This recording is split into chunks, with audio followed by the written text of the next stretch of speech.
Gather round the torchlight, let me spin a tale of a band of strangers on a cursed and crooked trail. A half-elf with a secret and a dwarf who lost his crown. A tiefling warlock grinning as the sun was going down. They met inside a tavern where the ale was cheap and strong. The barkeep said, beware the road, but they've been lost so long. Steel on steel and spell on spell.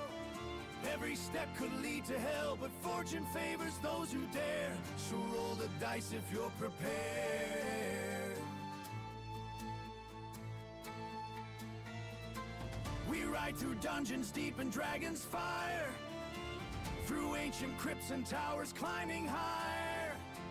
No god or demon's gonna break this party's name. We live for glory, we were born to roll the game. Roll the game.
Picked every lock.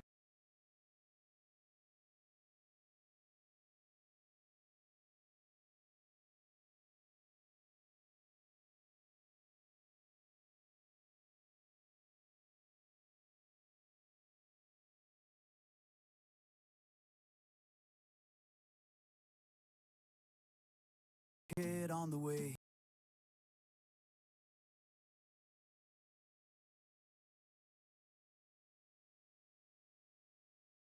The cleric prayed to gods that never quite knew what to say. They found a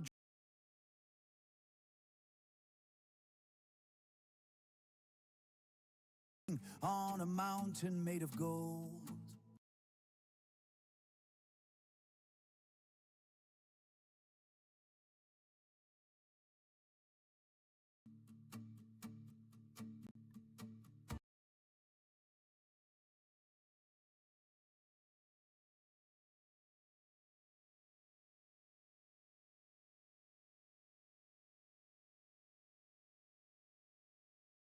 Its scales like burning embers and its eyes 1,000 years old.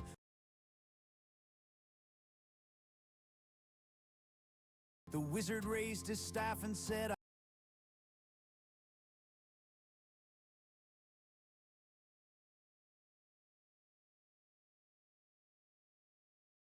tonight. The barbarian just laughed and said, I'd rather pick a fight.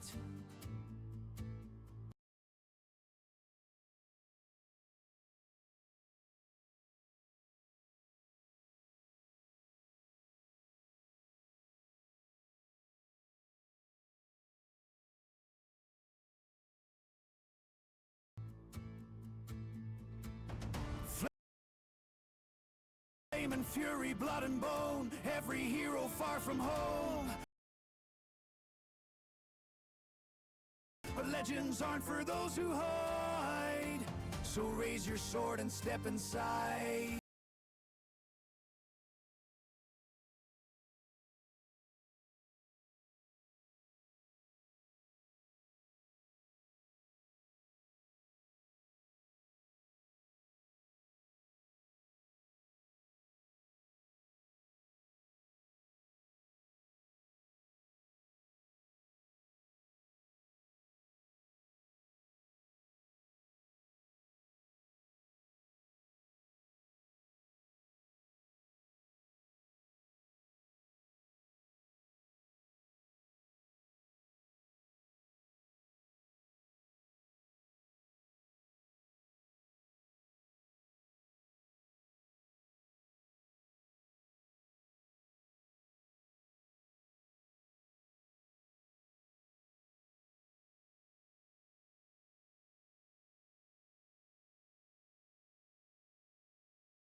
ride through dungeons deep in dragon's fire, through ancient crypts and towers climbing higher.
We live for glory, we were born to roll the game, born to roll the game.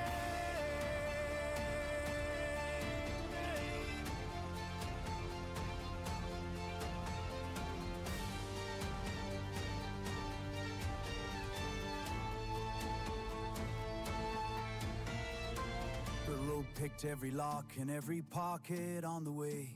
The cleric prayed to gods that never quite knew what to say. They found a dragon sleeping on a mountain made of gold. Its scales were nimble and eyes 1,000 years old. The wizard raised his staff and said, I've got a plan tonight. The barbarian just laughed and said, I'd rather pick a fight.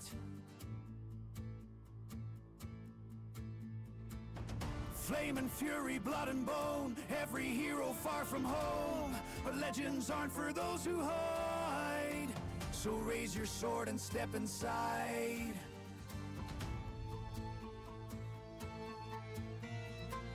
We ride through dungeons deep in dragon's fire, through ancient crypts and towers coming high. No god or demon's gonna break this party's name.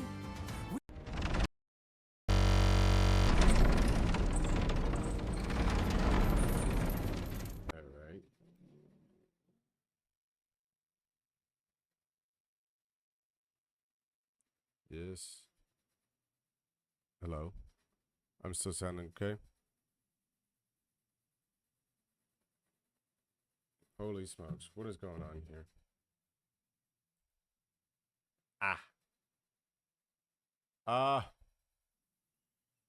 This is not fun. There we go. Okay. Better, but it's still a little laggy. We're gonna remove him. See if the drag. Can y'all hear me?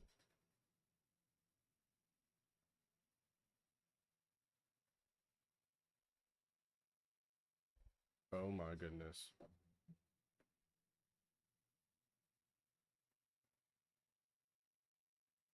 What is going on?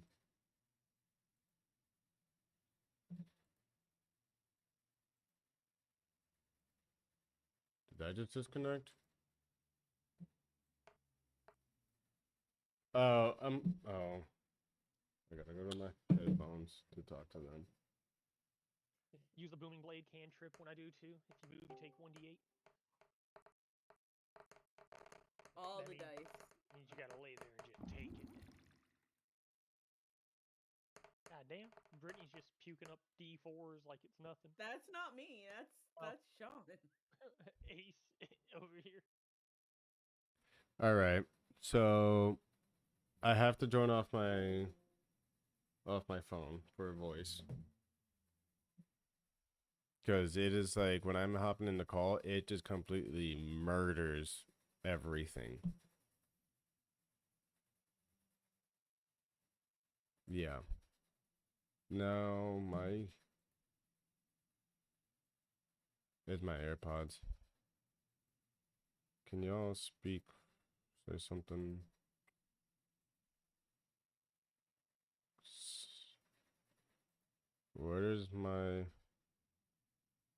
Where's my audio for the game?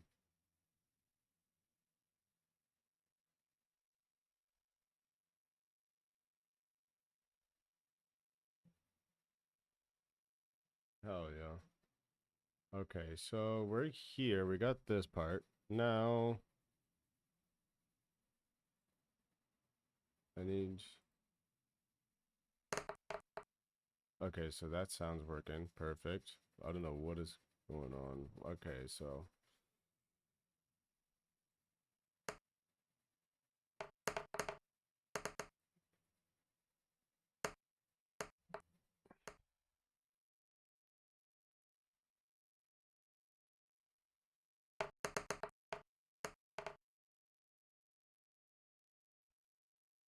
All right, Steffi. Your internet is laggy as hell. I may not catch everything. That's all right. I'm still trying to figure out how to get audio so that I can.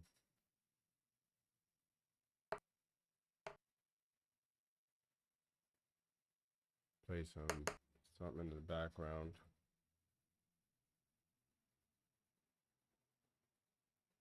What happened?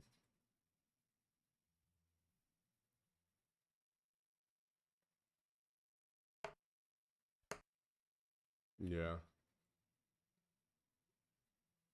I'm slowly getting there. Stuff decided not to work.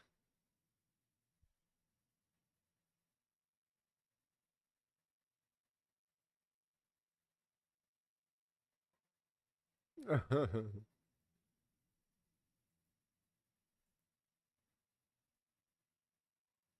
gonna go like this. And then can we swap it to like just capture a specific? Nope, that didn't work. Okay, that's not that's gonna work. So we're just gonna play it like that. All right. Pretty much.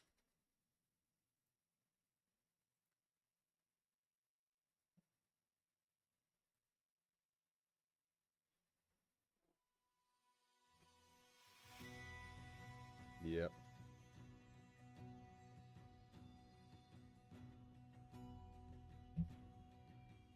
Oh, word.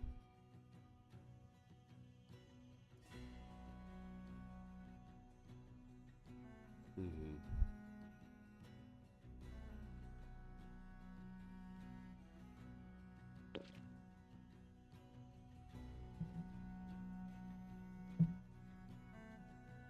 All right.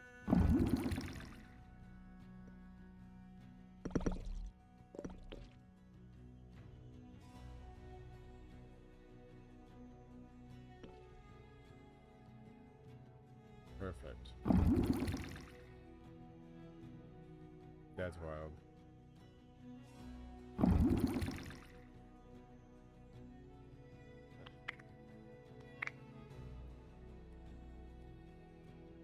Oh, yeah.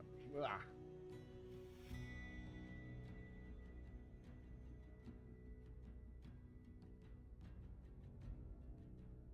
Huh. So we're gonna pull up. We're gonna add in some stuff for y'all. OMG smells funny. I know. I smell like Vicks. Where is logs?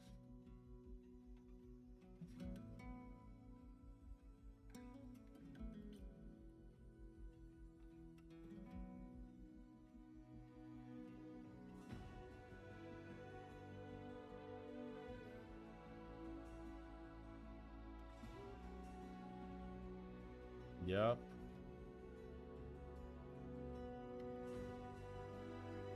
Background.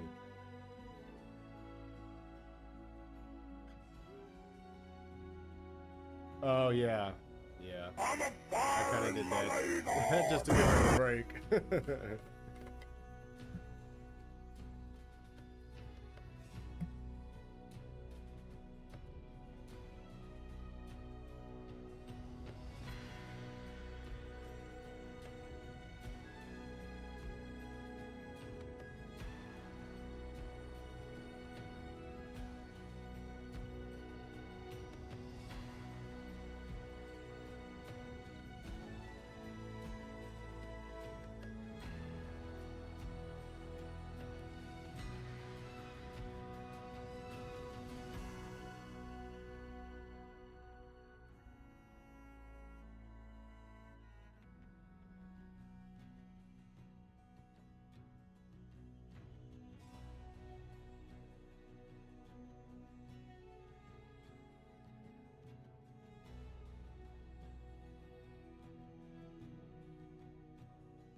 Yes, I am. I forgot I was muted. That I muted my microphone. Alright, it's just configuring, it's just fetching my files so I can be able to talk. Actually, we're gonna... I'm gonna see if I can pull up my second screen now since I'm not in the Discord.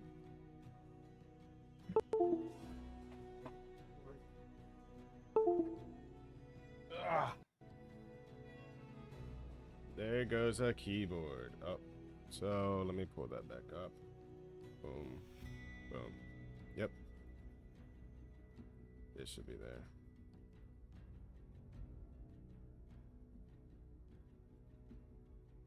Yeet.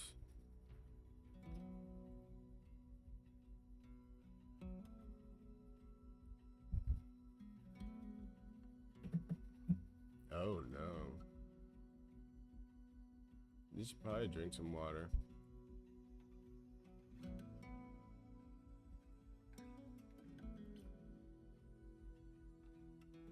Oh, that's right. My camera's gone. I'm not having a great time over here. There we go. Got it. All right. This is still configuring Word, but we got it for the most part. I'm just gonna yoink that over here so I can have this.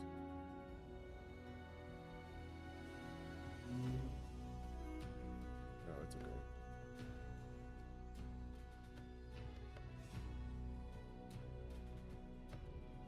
Yeah, I saw you say. I saw you were typing something like that.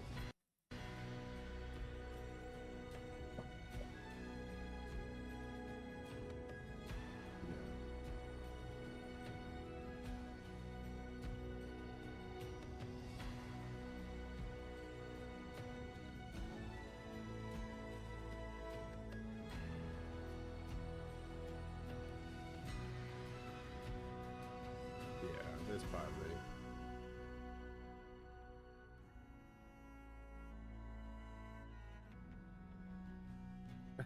Great. Alright. Yeah, psych. Okay, that's pressing my ear too much, so we're gonna one ear it. Alright. Oh, it's still configuring, but we'll just let it go. I have it on my computer. Alright, so this campaign is called The Lost Worlds. This is where we're gonna be doing a lot of adventuring through the world, through the mountains and all that stuff. We're gonna start you guys off on these boats, alright? So you guys are coming from faraway lands where your characters originated from. You guys were brought here to carry out some quests from Doc Thorne, which is me. So we got the ring of the bell fills the air as it echoes away. You see and hear seagulls flying around and squawking, and the chatter of people in the distance. As they move around like ants, as your eyes start to focus, you see a city that appears to be golden from the distance, and there's a building that appears to be tearing the sky, stretching it, and the city stretches as far as the eyes can see. We are gonna have Towel. You begin on a cargo ship. The mist of the sea hits your face, waking you up from a nap in a hammock. Raven, you're leaning against the gunwale, staring off into the distance towards the city. You were just kind of watching as we went around. Hazy, you were below deck. You were kind of sifting through pages in your journal when you hear a ring of the bell that catches your attention. You stash away all your items and you work your way up to the deck of the ship. And Tick, you were already on the deck of the ship. You were sitting up on sitting up on some cargo boxes, kind of like just whittling a piece of wood when all this happens. So you guys can just now decide if you guys want to speak to each other, or you guys want to kind of just like look around, see if you notice anything.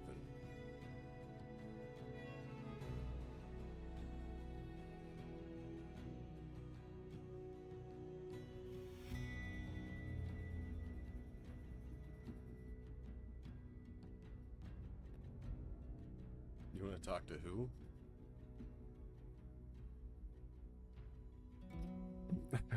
You can just go ahead and talk. Give this a second for you guys to do your thing.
Let's roll for sleight of hand on that, if it'll allow you to.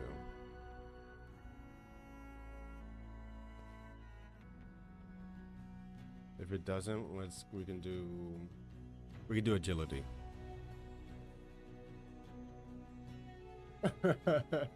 All right, so as you go to, if you want to like kind of talk about like how it all goes down, or unless you want me to do it.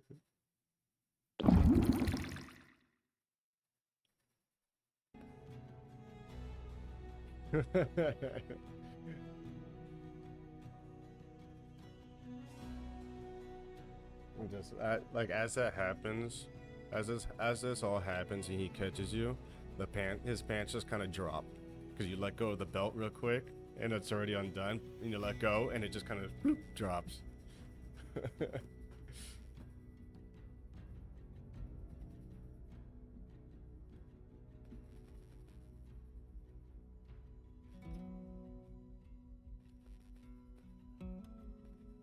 All right, you want to do a sleight of hand for that one?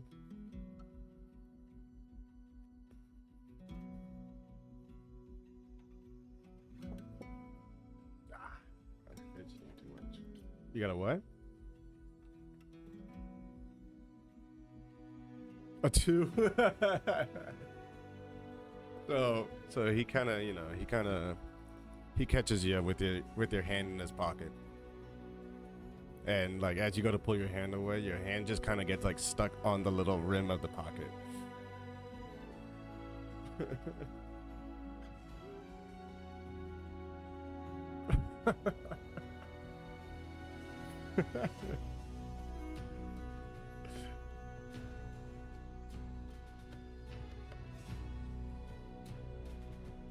All right.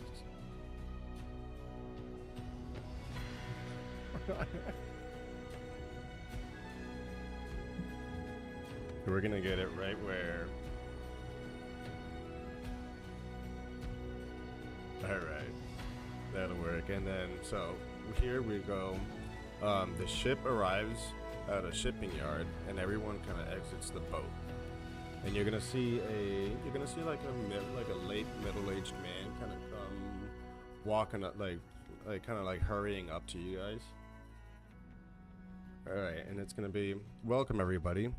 I hope you had a comfortable trip. Welcome to the city known as Silveris, the city of the sun. If you would like to be so kind to follow me, we have no time to waste. So the next scene, all right. So let me just. pull up here, and what we're gonna do is you guys should have the map disappear.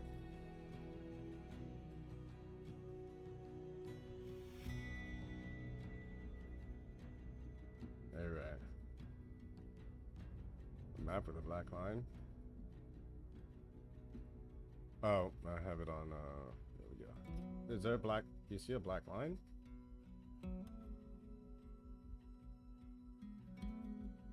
What? Which map are we on?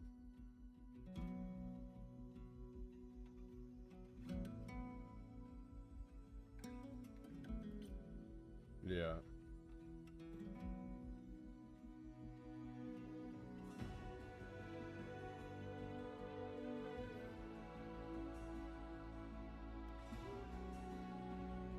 Okay.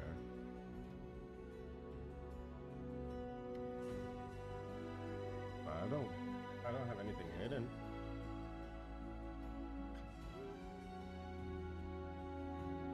Huh. I'm not sure.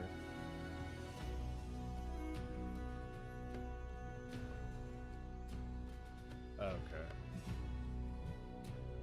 Yeah. Stuff's taking a minute to load up. That's alright. Where is the one that I wanted?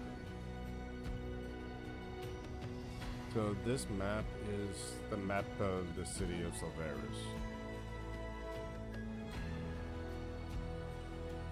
So you guys are gonna be working your way over to Doc Thorne's, like Doc Thorne's little like house lab room. If I can find the picture of it that I had chosen out. I can't save like chosen stuff, so I have to kind of like search for it.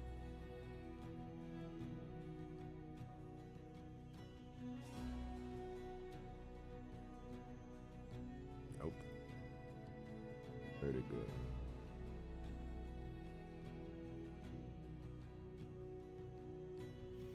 Is this it?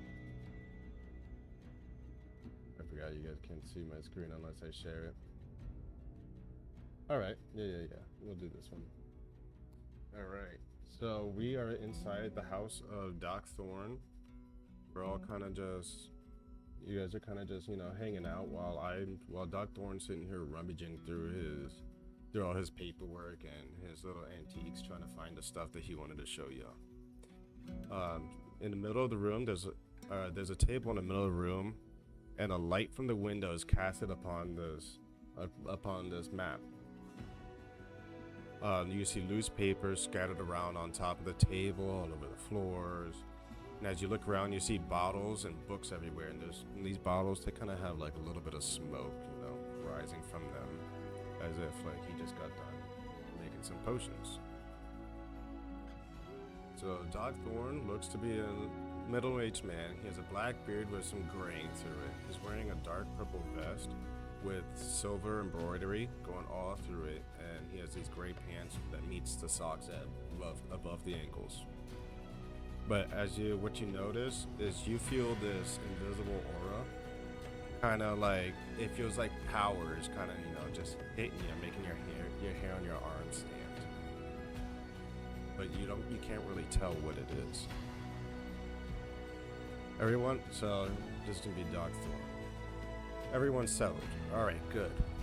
Let's address the matter at hand. If you haven't already met, everyone can introduce themselves. I have brought you all here today because I have tracked down some old ruins that have been lost for 200 plus years. My job for you guys is to go in and get this page from a book that is supposed to be for the museum. We've been searching for this book for a long time. You guys can talk and talk to Doc Thorne if you'd like.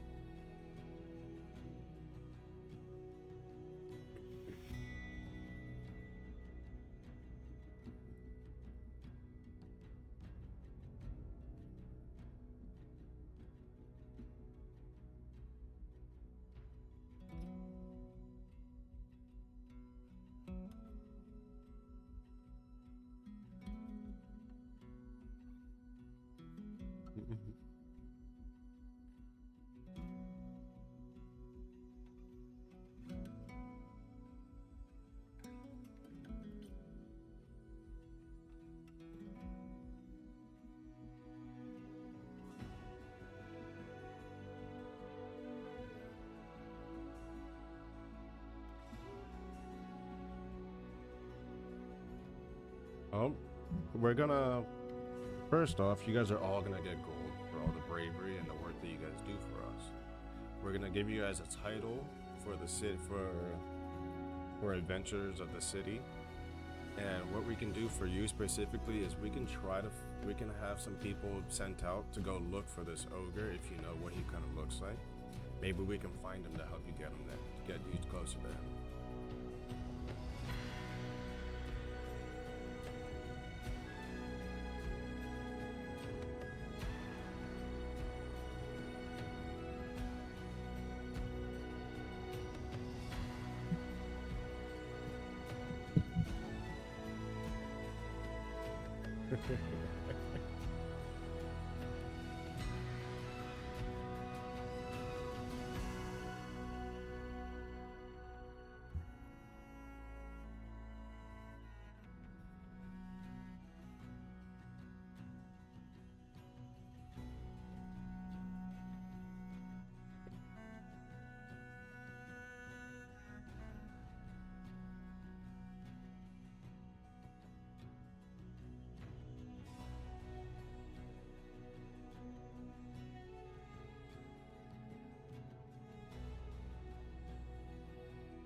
Alright, so is this clan specifically like a certain species of people that you're looking for, or can it be anybody?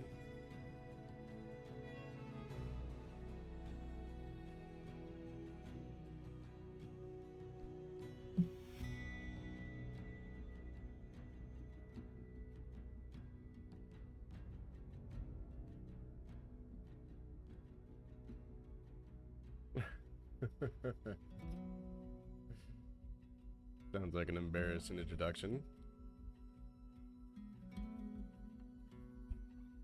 Well, what I can do is I can point you in the direction of the local like slum taverns where some very shady people like to hang out. Maybe you can find those people you're looking for there.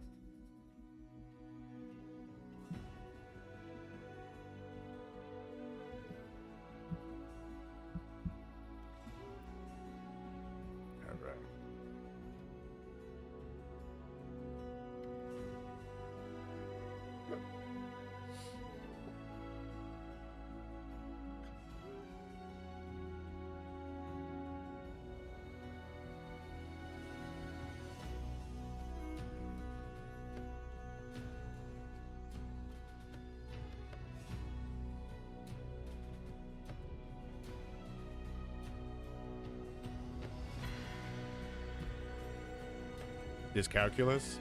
You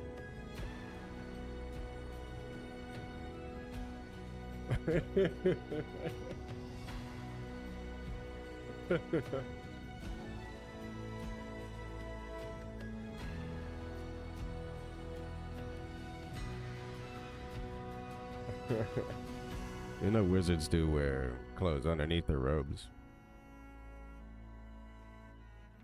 Yeah. Let's give how are you gonna want to do this? Like, you wanna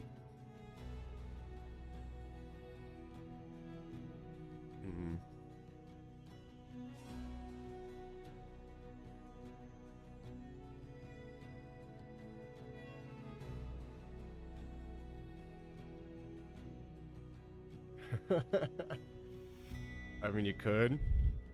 You could.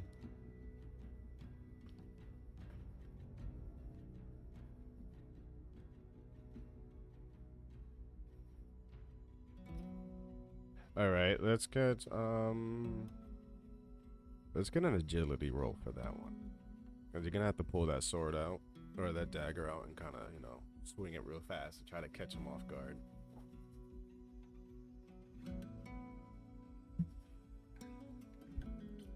Yeah.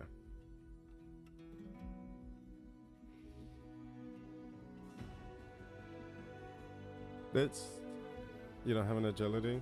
All right.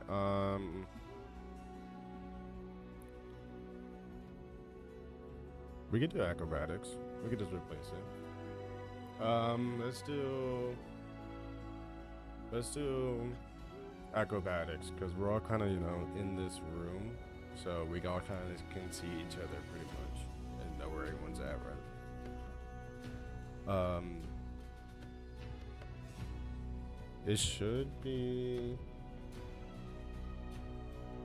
Yeah, it should have on my creatures.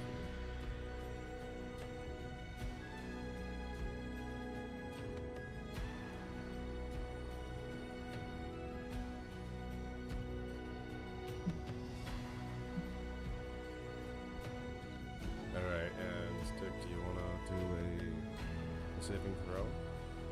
See if you can, you know, dodge this. Look at all this room.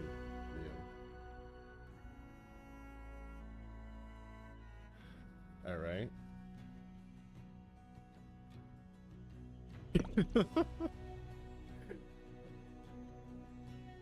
Yep. Alright, so you're gonna kind of, you know, just like step back, like try to step back and lunge out of the way, but you kind of just trip over your own feet, and just the tip of her dagger catches your belt and just plops it right off.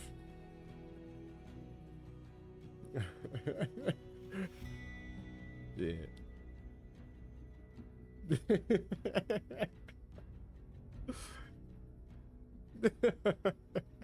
Alright, go ahead.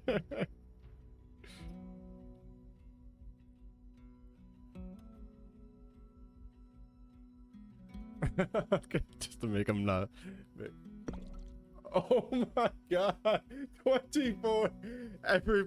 Everybody says, why not? And just drops their pants. And you guys all kind of. You guys kind of all just stand with your fists on the fists on your waist, and like all proud of it. Like you're very confident.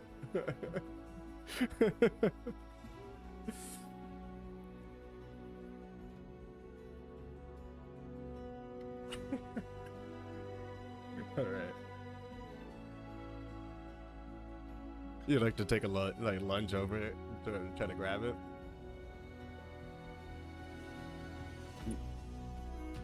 All right. Yeah. We get it. We got a 15. All right. So, you wanna.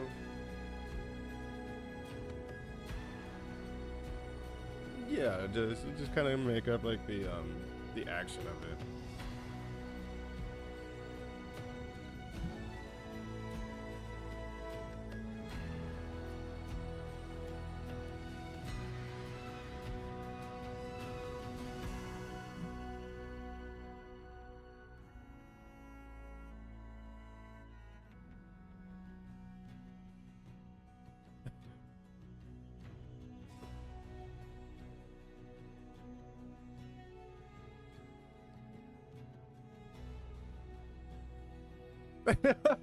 Okay, all right. Just kind of start collecting little trophy letters.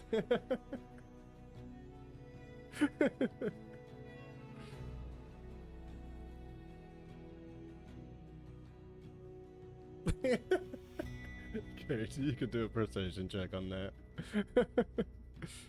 You got a 9. So you know, you try to convince him. Yeah. Give us what you're thinking. Oh, that's a fail. So that was out of a D20, so that's gonna be more of like on the fumbling aside.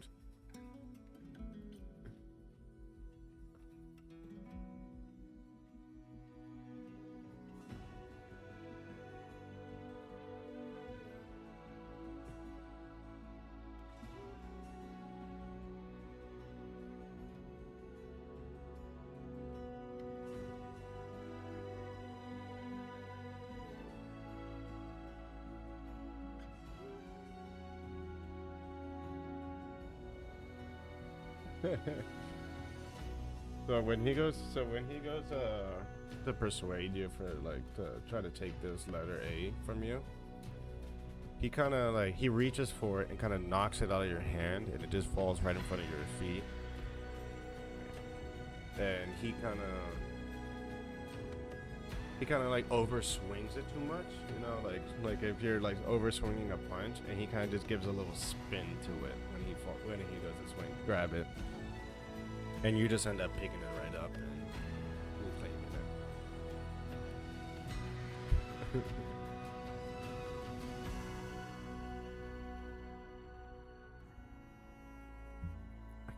it.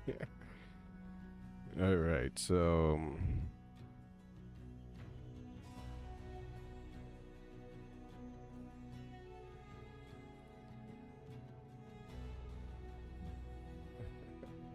All right, so we're gonna. All right, so I'm gonna speak as Doc Thorn. All right, everyone's kind of introduced each other, and from what I can see, with everyone's pants down, you guys kind of had a little bit of extra fun than we were supposed to. Now let's get back to work.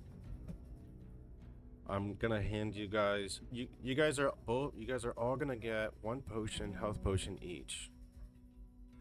And you guys, I'm gonna hand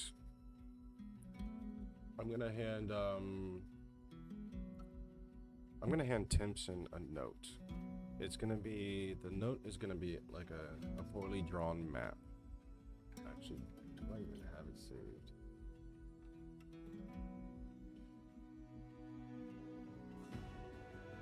It's a poorly drawn map of the city, where to go to get this, to start this quest.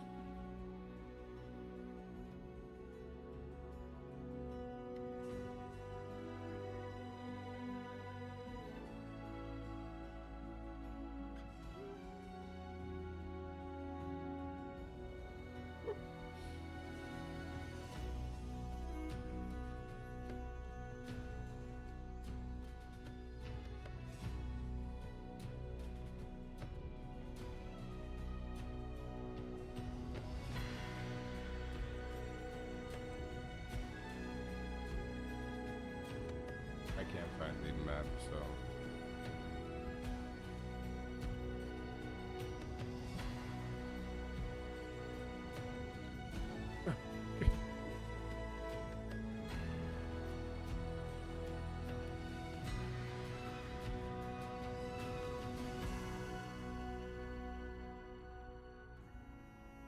All right.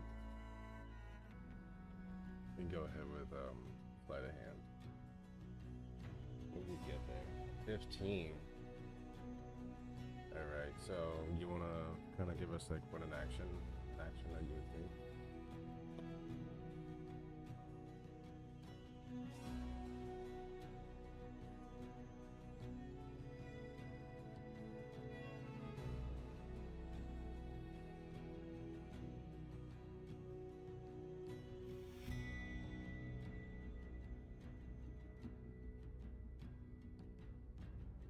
Okay. But what it is gonna be is you're not gonna know what kind of potion you just snatched from. So from what you think you have a health potion, but you don't fully know. It just has the same coloration.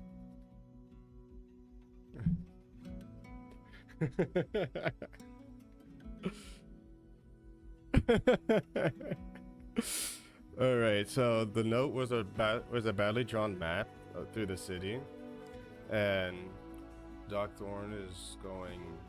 Your quest begins at this cavern on the north side of Salvaris. This is where you guys will find like a sinkhole that happened just recently from a potion making gone wrong.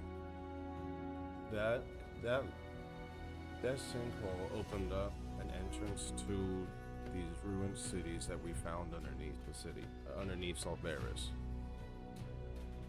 And you guys are gonna all kind of, exit the room, leave the house, and you guys are gonna go start making your way up towards the sinkhole. There is gonna be shops all throughout on both sides. You're gonna see people playing music and dancing and stuff like this. And Doc Thorn is going to be walking with you guys for part of the way, because he has to go stop at the museum. Doc Thorne says you guys made it just in time for the festival of the sun.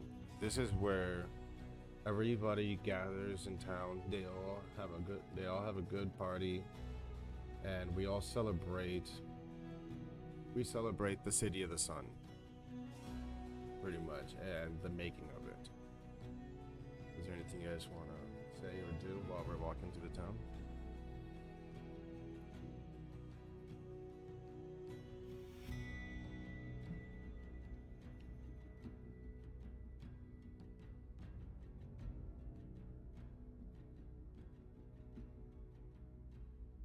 Mm-hmm.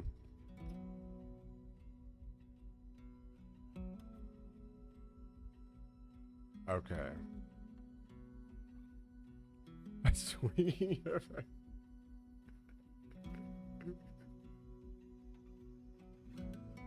All right, so let's get.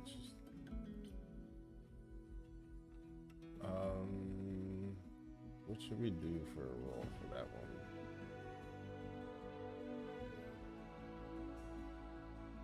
I'm trying to think what kind of roll we want to do. Let's roll for strength if you're able to. No, it's not, is it? Yeah.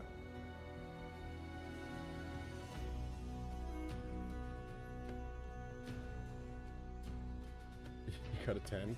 Alright, so you kind of swing at the back of this ogre's head. And as you do, your hand connects with the back of his head, but it doesn't really do anything. It kind of nudges him forward a little bit, and he turns around. He turns around all angry, and he grabs you by the chest plate.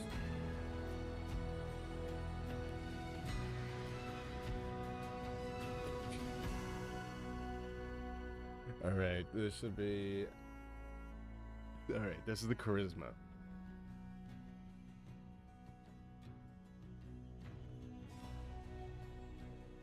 Yeah, it should be.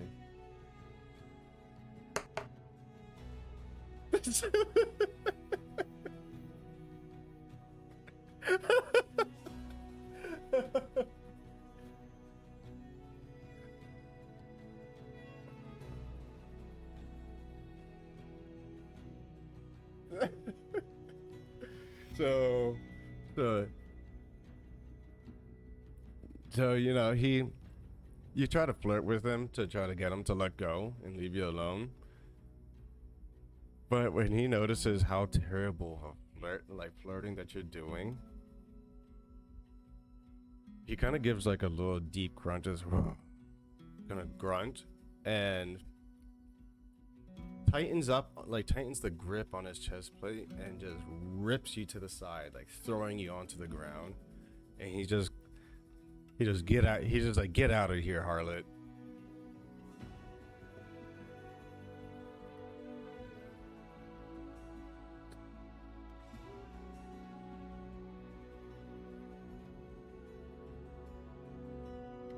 So we're going to Doc Thorne is going to kind of step in and intervene so that nobody starts like causing bloodshed. So when you go to stab him in the dick, you kind of just feel your entire body just stop. You can't tell why. You don't notice anything. It's just like you kind of froze in place for a second.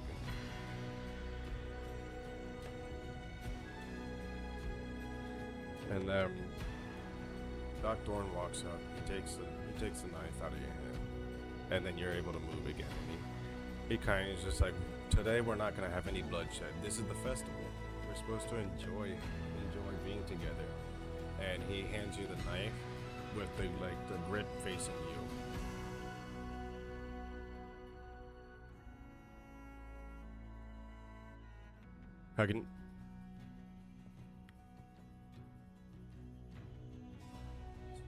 I'm sorry, I did not hear that.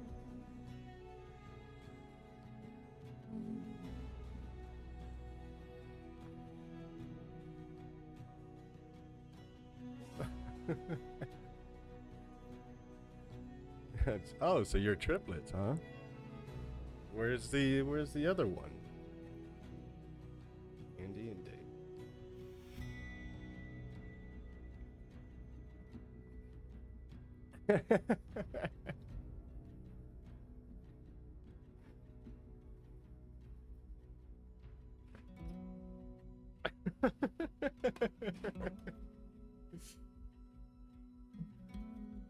What kind of character were you again? Like the species?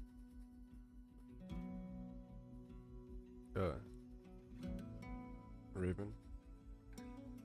The Goliath Barbarian. There's gonna be a lot of a lot of small dicks compared to your character size.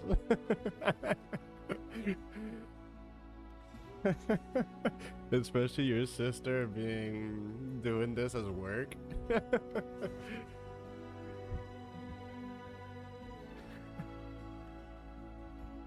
Yeah, multiple.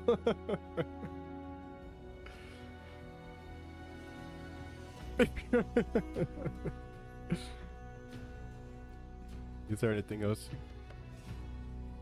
Just a stripper. Oh no, my phone's died.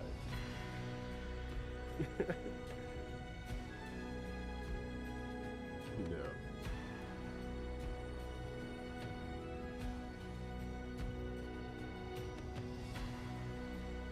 The pants down.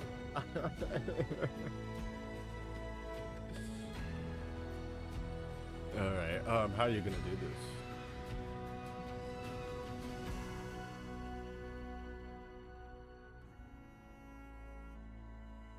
So he's kind of just like after he threw her down, he's kind of just like stepped to the side with his group of friends that was with him, kind of on his left, and he's kind of looking towards them, but he's still also like slightly facing towards you guys because he's kind of like keeping a watchful eye.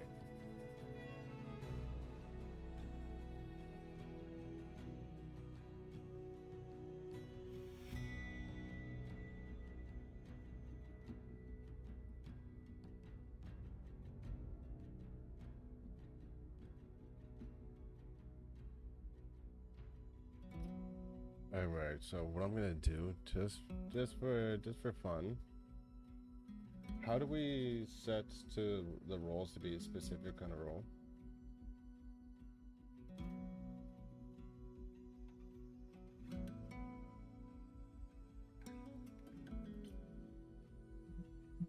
All right, so and then what is it? They're all D20s, I'm assuming.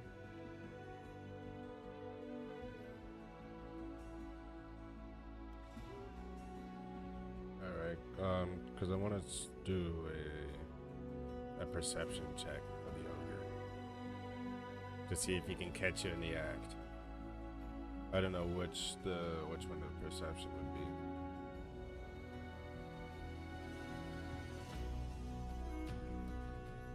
That's alright.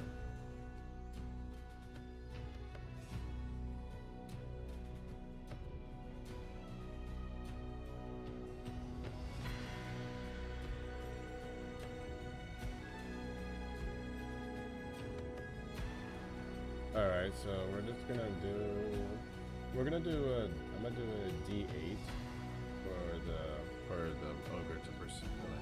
Actually, I'll do a D20 just because that's probably what you guys would do. So it's gonna be a D20 disc. It's to see if this ogre catches you or not. Wherever it goes. There it is.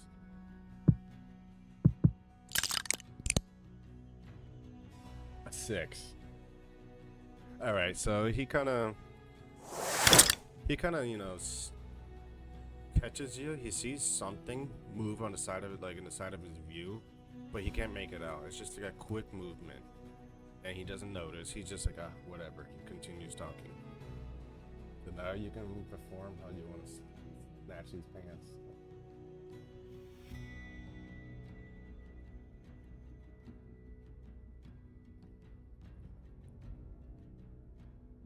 All right.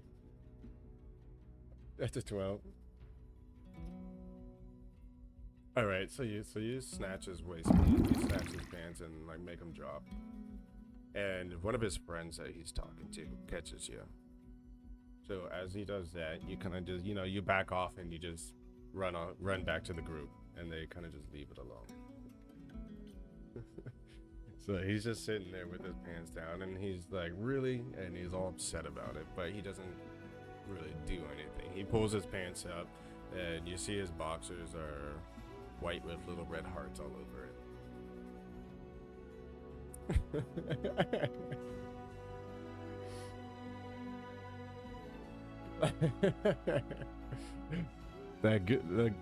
That sucks because that would have made my job way easier.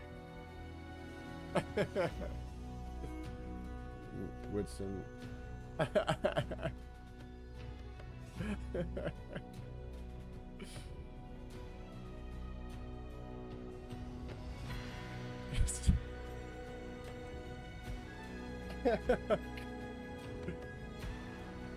yeah.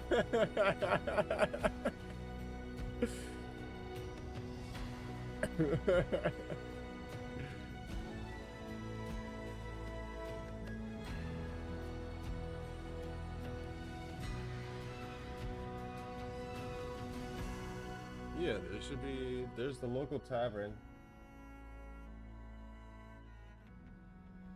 So, we're all Alright, you guys are gonna follow Doc to the local tavern. Get you guys relaxed and kind of let you guys enjoy your time before you guys have to go do this quest. So Doc is gonna speak and he's gonna be like, alright guys.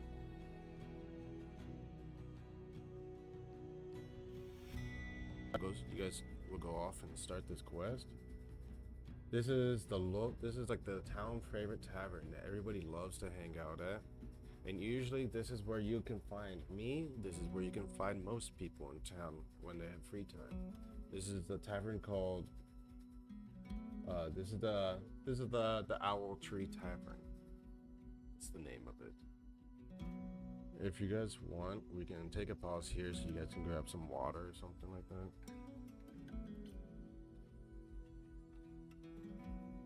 You all look good? Alright. I'm gonna go grab my charger.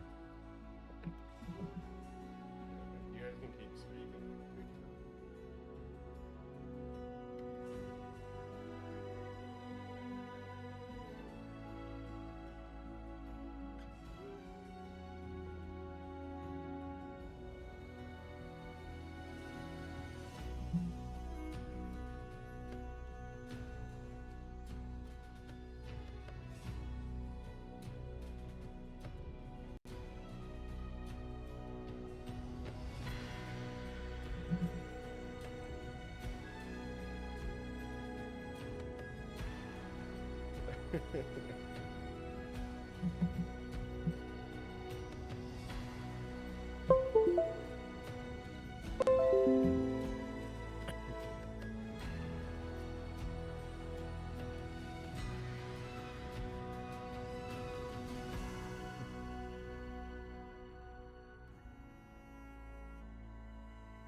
Doc Thorne's gonna notice you. Doc Thorne's gonna notice you. He's gonna be like, why are you coming out of the women's bathroom? And that's when you'll explain. Okay, yeah, go ahead, go ahead.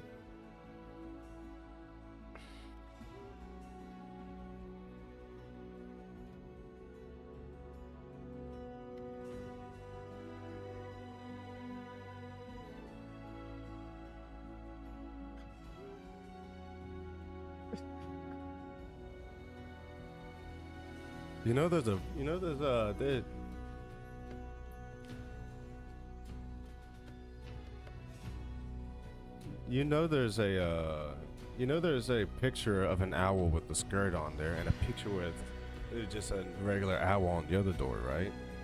This is supposed to mean women and men and women.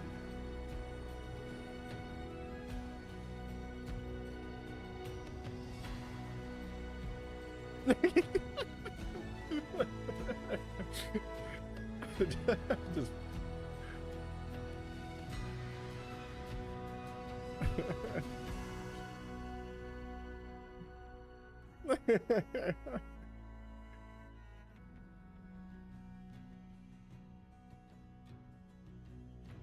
and so Doc Thorne's gonna be like, hey barmaid, can you bring us 4 of your finest ales?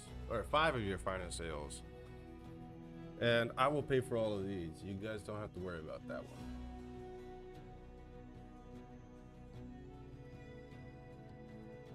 So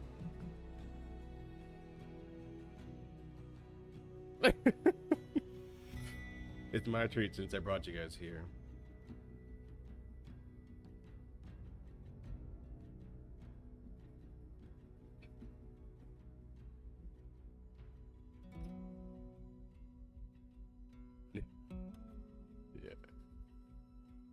Yeah, why not? roll for intimidation.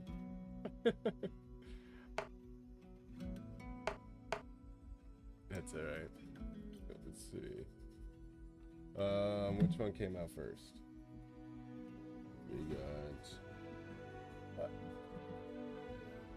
We got a 7. It's probably because I had the display up.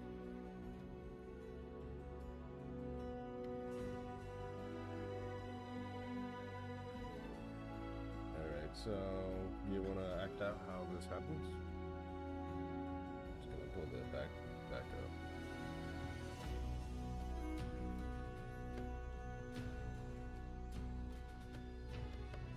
Thank you, Steffi. Alright.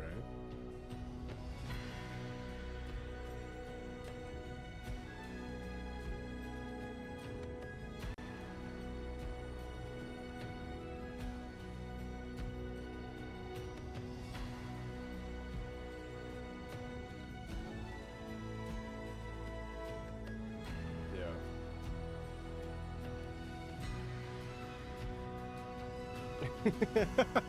Okay. All right. That works. Do you get upset by that or anything?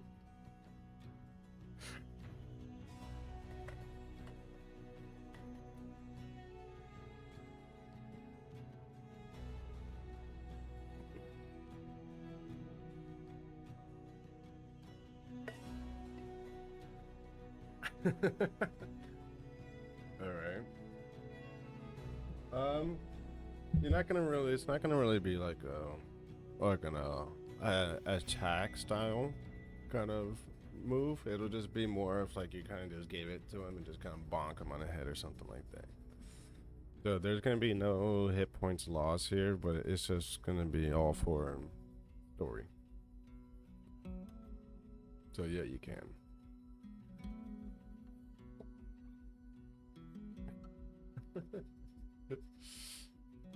Alright, you're gonna see this glass kind of hit him in the head, and he kind of just like his head kind of moves back real quick, just oof.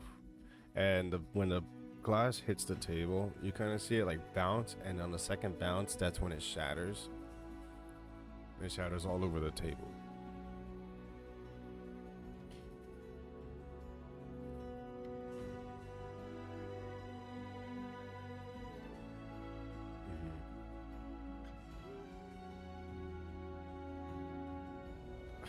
Okay, sleight of hand.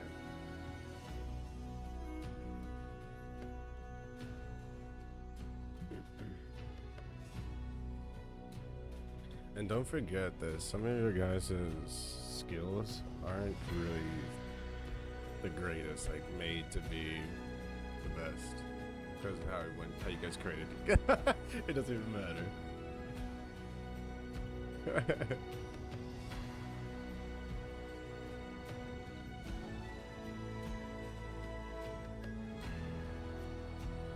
So you go and you reach for this. You go and reach for this trinket that she has in her pocket.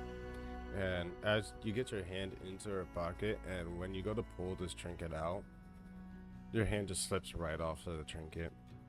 And you can see just the very, very top of the trinket sticking out of her pocket, kind of just like staring back at you, like you just met, like shaming you almost.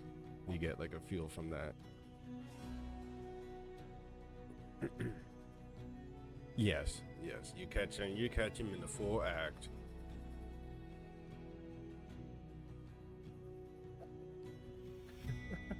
All right.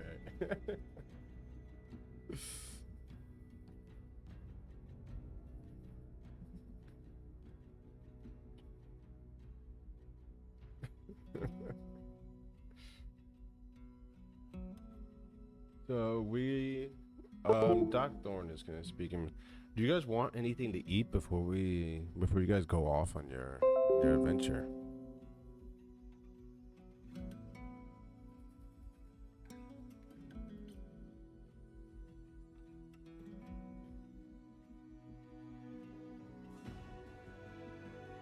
Well, this is gonna be you can go and flirt, but you don't know that Doc's already paying for it.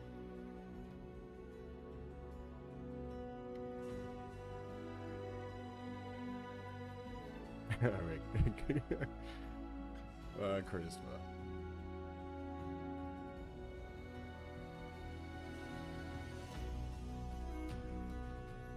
$16. Alright, go ahead. Flirt away.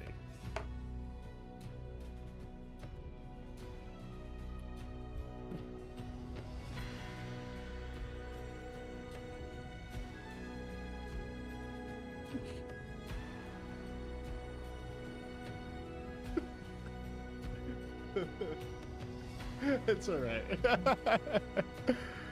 Oh, the big boys immediately got me right off the bat.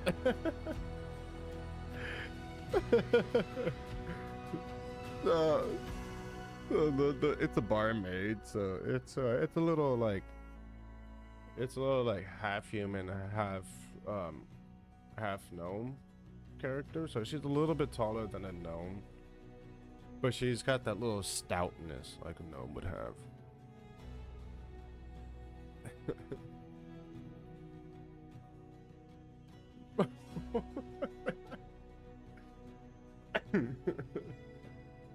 There.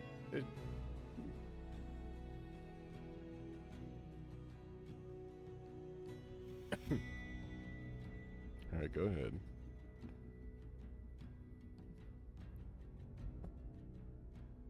Oh yeah, I was already planning on paying for everybody's meal. With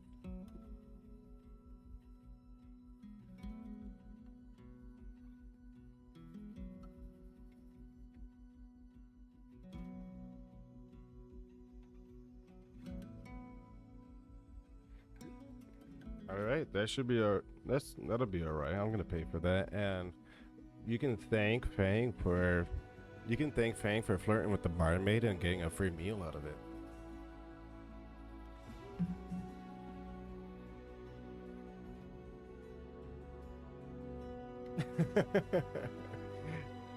I don't know. It should be alright. A grilled cheese and chocolate milk. Good.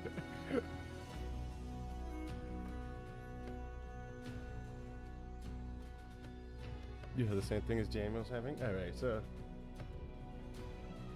she's gonna all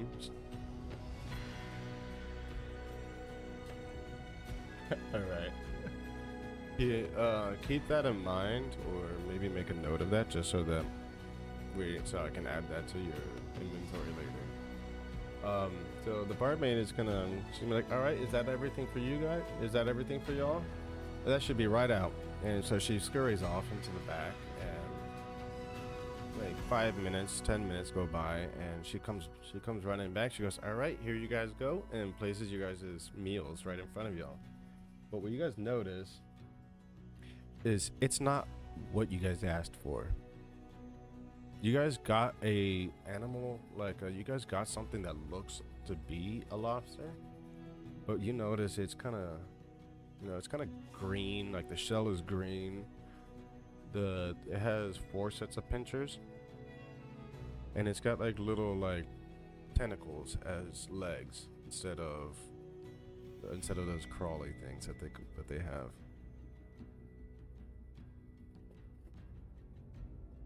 It's all cooked. It's gonna be steaming. It's gonna be sitting. It's like propped up on top of like lettuce, and there's like a little arrangement of fruits and stuff.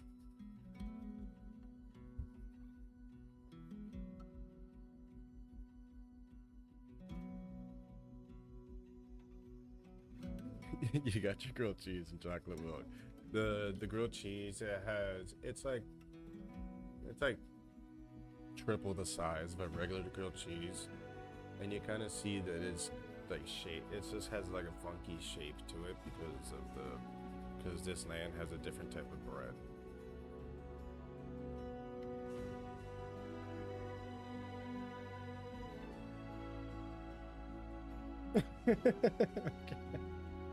The barmaid did not know what a lobster is, or a T-bone steak, or anything like that. So she just like, oh, okay, thinking that she already had it. But when she went to the back, you could hear you guys could hear like the cook in the back just muffled screaming, and you can hear like pots and pans clanking together because he's screaming at her, and also just kind of screaming to himself because he doesn't know what these are. And he's screaming at her because he's trying to explain that they don't have this here. You could. Yeah, I mean, they have cheese and bread. What you guys notice is those kids. There's some in the picture, the kids there. They're all kind of have like half-eaten grilled cheeses and stuff like that. And you see one that's got like a little purple stuff that's coming out of the grilled cheese. It's like it's like jelly.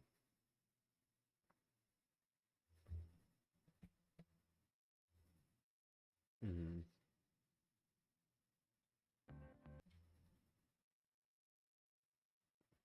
Oh. So you're gonna roll for a perception check.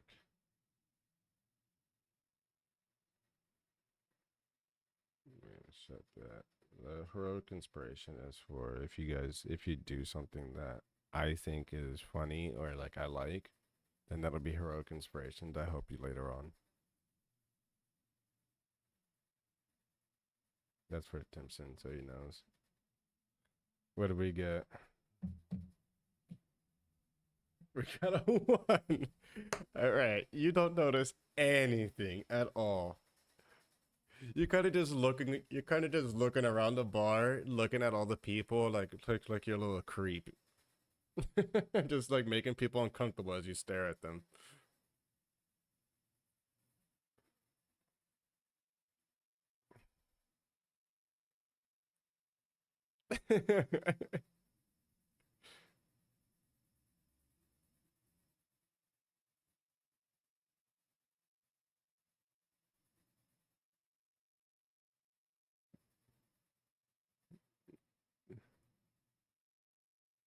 Oh, is the music on?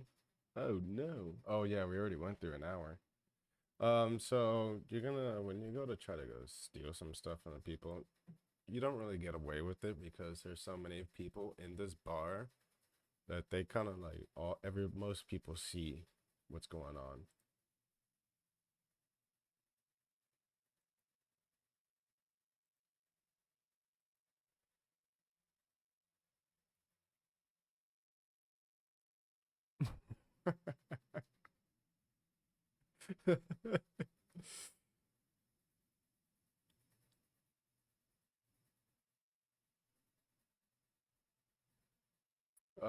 With perception check, we can see.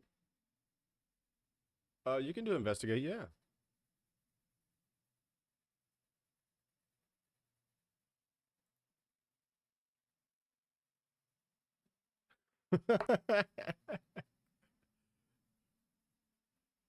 You kind of,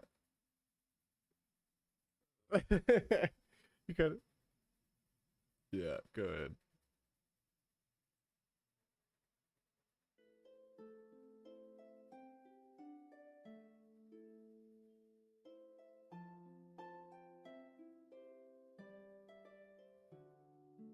Mhm.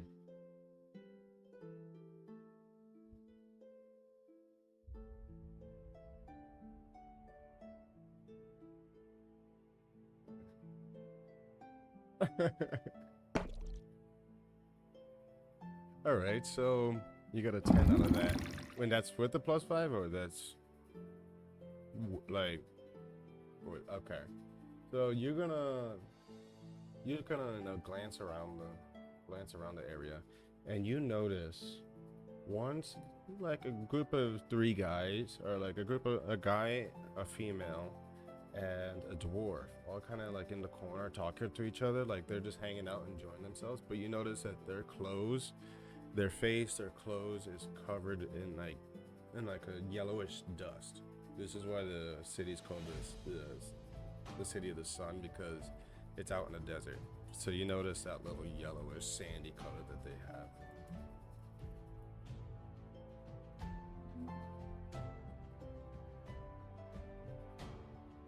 Mhm. All right, it's gonna be.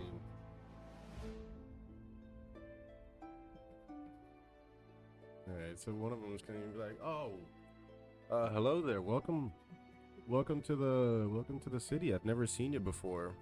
What can I help you with?"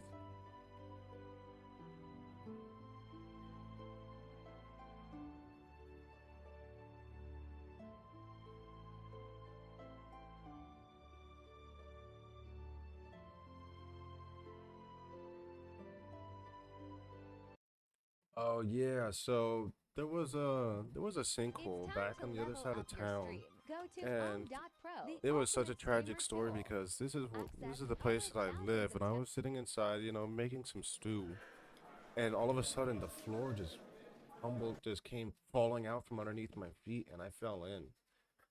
You can ask these two. These two were sitting there at the table when this all happened, and they fell in with me.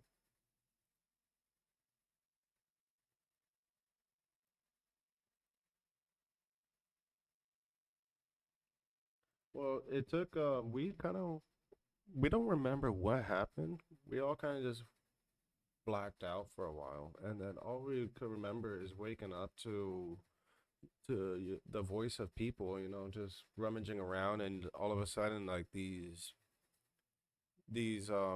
like pieces of flooring kind of got like unblocked my vision, and I could see it's just people saving us, and they pulled us out of this hole.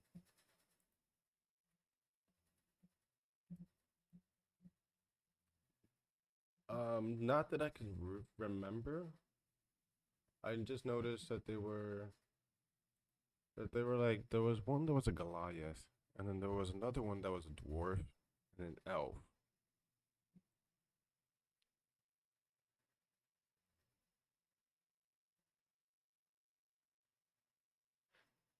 Oh no, we haven't had goblins in this town for almost 20 years now.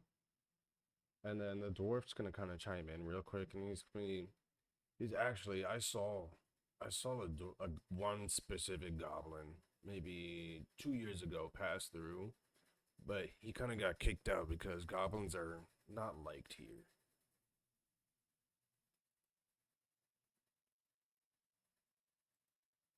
The goblins always every every time the goblins have been around, they have burned tried to burn the city. They've tried to raid us.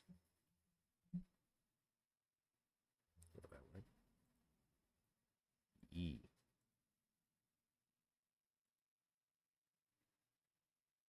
Okay. All right.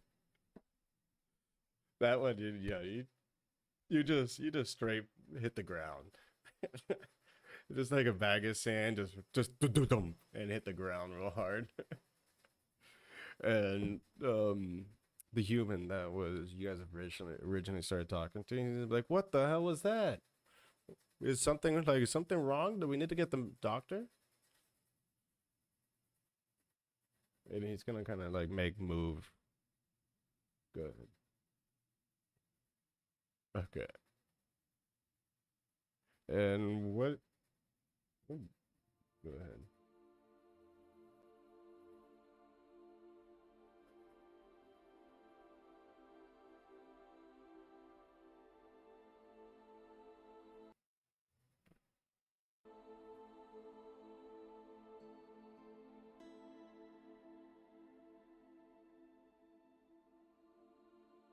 All right, and Doc Thorne comes up and hold on.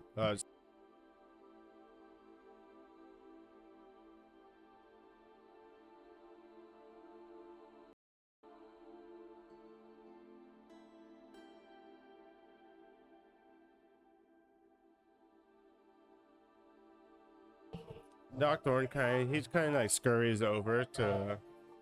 He was sitting there talking to some other like wizard looking guys, and he comes running over, and he's kind of like just picks her face up and like opens her eyes and like kind of starts like inspecting her. And she's like, and he's like, "Oh, I've seen this before. I don't know, I forget what they called it. It was some weird name, but it looks as if she's just asleep, so she should be able to wake up after some time." And for Gumby, I'm gonna need you to roll a strength check because she is a Goliath. Or she is a Goliath, and you're only a human.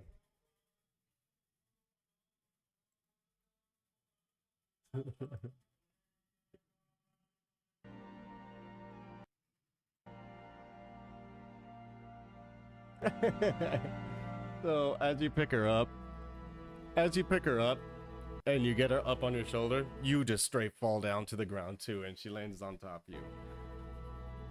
Something bit me.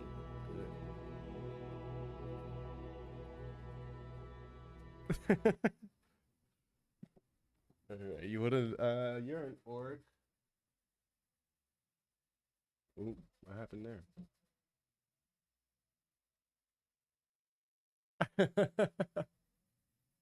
All right, and Whoa. let's see What's what he that? did. I just built a Oh budgeting app my in Boost god! 44. Guys, Nina just built an app. Impossible.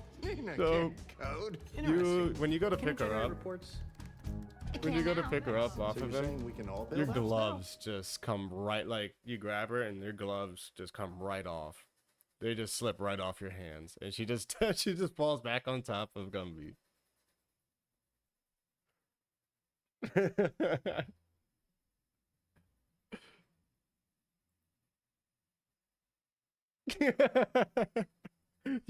I'll just straight allow that one. Ow,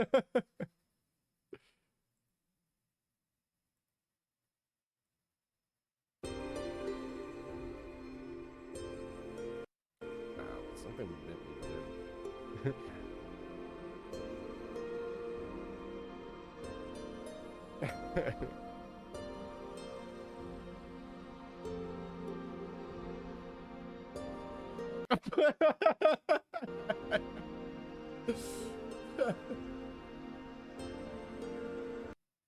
Yep, yeah, shit. You start to wake up and you're just what is going on?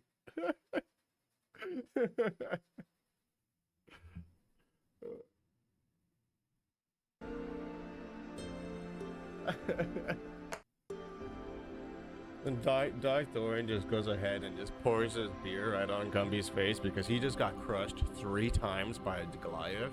So he's just waking him up. He's like, just throws a cup on him. He's like, you guys, are you all right here?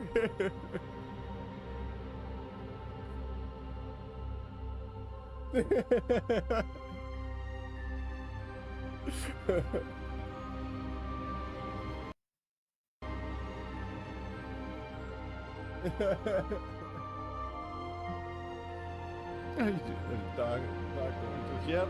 I mean, he is right. That is some alcohol abuse, but it looked like it was needed after those 3 attempts there.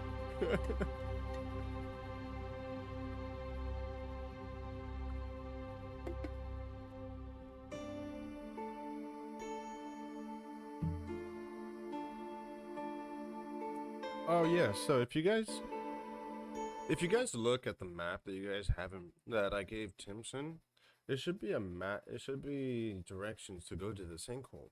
If you guys want to go up there, start looking for this page for the museum. I'm gonna go over to the museum and see if I can find any more information about it.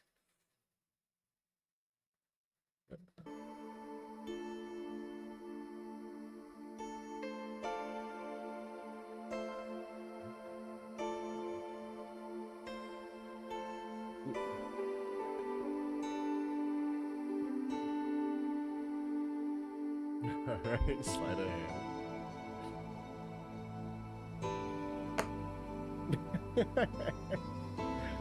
So you go to reach for it and you go to try to steal this potion, and one of the guys that's standing near the door, he's a guard, but he's not on duty. He catches you doing this, and he kind of just pushes you to the side real quick.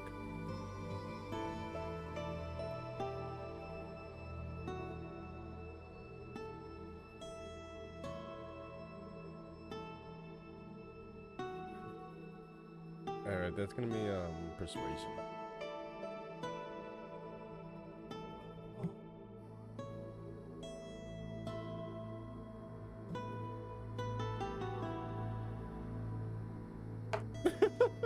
Three. I got a 3.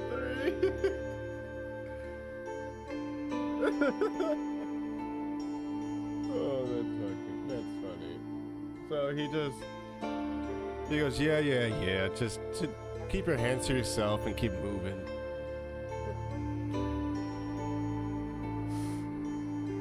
Alright, so you guys are gonna just head over.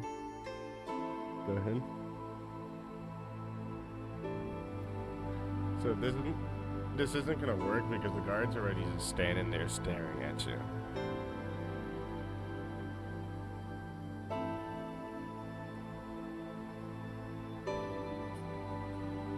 The guard says, I'm just gonna act like I never heard that since you just said that in front of me.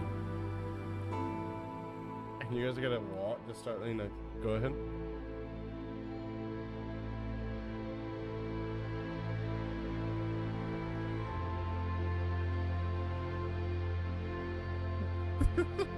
just kind of make them uncomfortable for a quick second.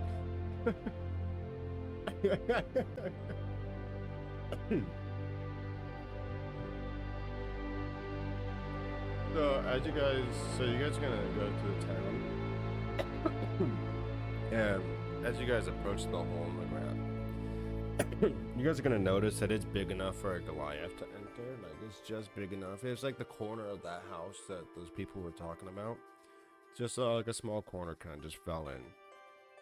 You can see that like the hole has already been started to be covered up with wooden planks. So there's only like a little small entrance that Fang would be able to fit into. So all you guys kind of enter. Yeah, if you would like to. Okay. Alright, go ahead. Give him some. Give me a strength check. Let's see how hard you push this. Push it. Oh!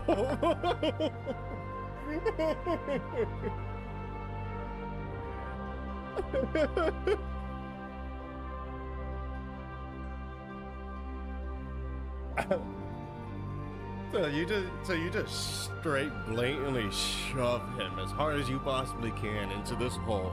As he's falling into this hole, he hits his head on the beam that's supporting the roof of the hole up, hits his head and kind of just slides into the hole. It just disappears into the darkness.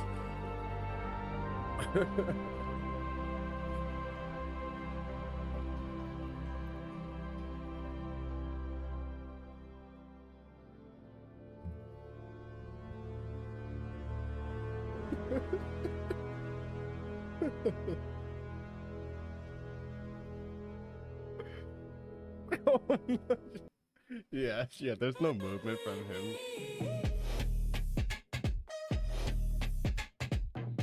You are just straight unconscious. I don't think there is a role for that. You're just out.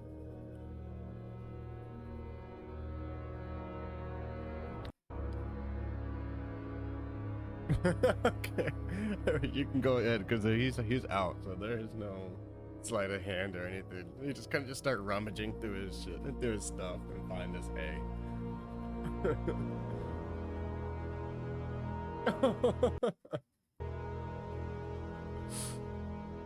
Yeah, you didn't have to roll.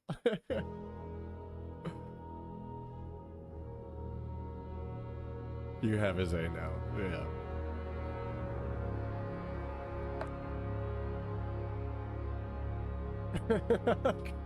Yeah, that's fine.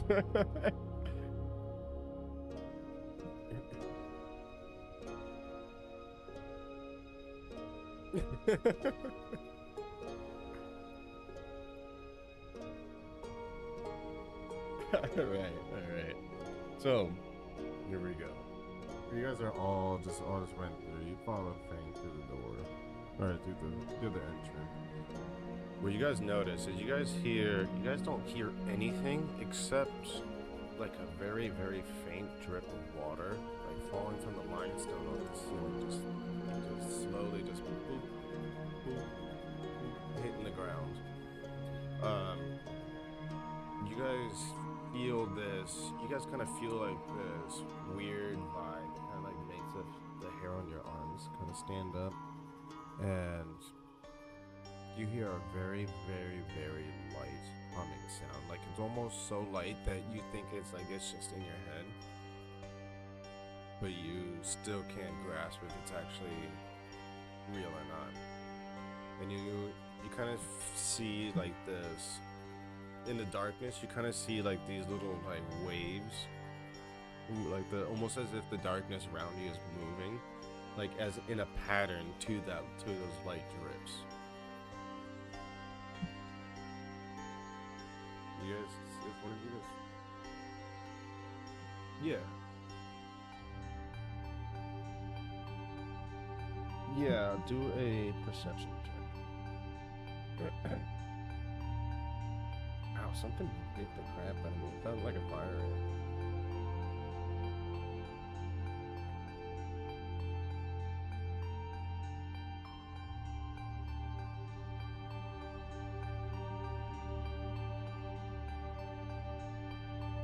And then you roll a perception.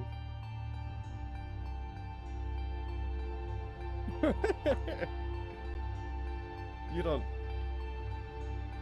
You're kind of just like walking around the room with your hands out in front of you, like as if you're like completely blind and you're trying to feel for something but don't notice anything.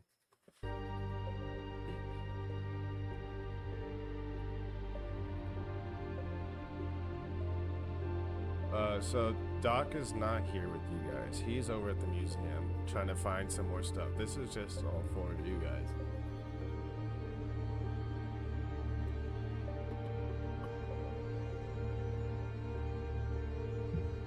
Alright, so I think dark vision you can see up to 60 feet. So let's, you guys take a look at the map. It's loading for me. We're going to, you can't see nothing?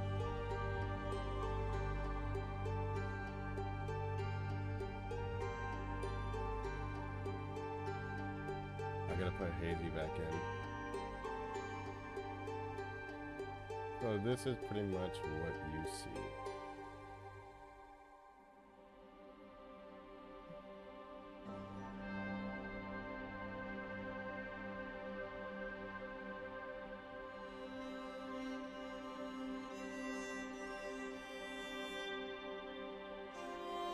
Um, you guys kind of notice that it's coming from like in front of you. All right, Steffi, have a good night. Yeah, it's just coming like from in the distance in front of you. Mm-hmm.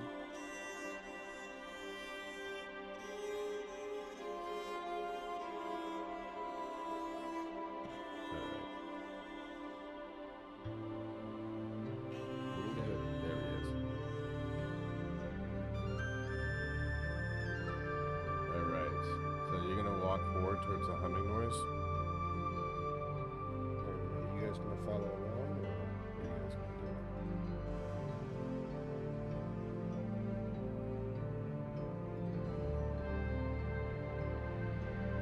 Oh yeah, you guys wanna wake him up?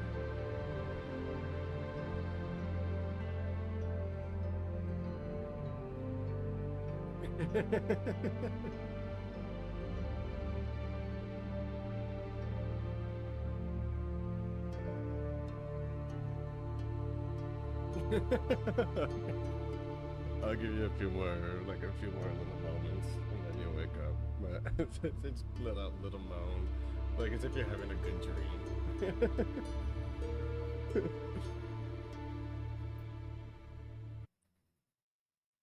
¿Tienes una idea millonaria para una app web? Ahora puedes hacerla realidad con Hostinger Horizons. Pretty much, yeah.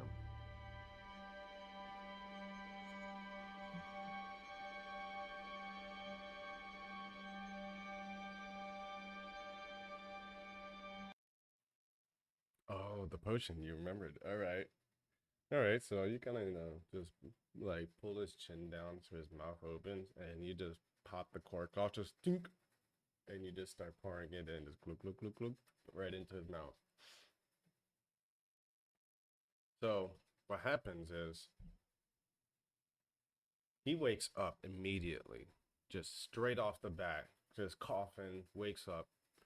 And then all of a sudden, you kind of see his skin like start like almost like vibrating, and he just goes invisible for like I would say like a minute or so. Just straight goes invisible.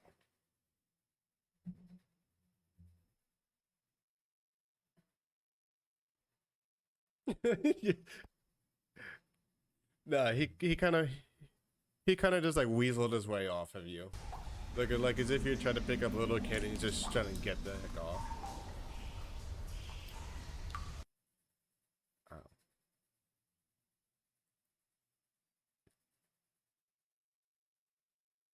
All right. Oh, this microphone keeps moving.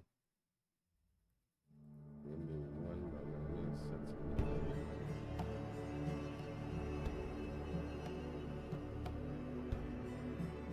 Please, wait a second. There we go. All right, so go ahead.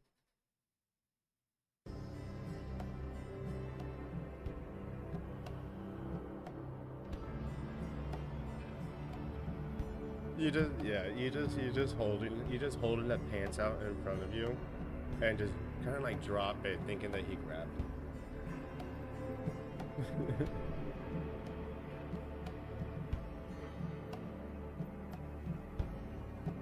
it. It was just some pants.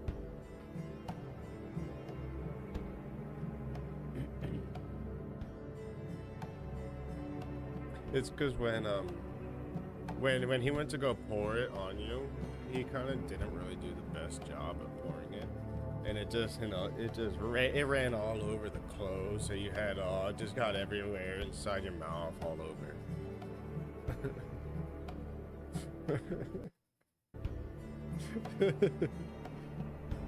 So after like it's like after a few minutes of you guys trying to find where he's at, and then him putting the pants on, and you guys just a lot like laughing because it's just the goofiest sight.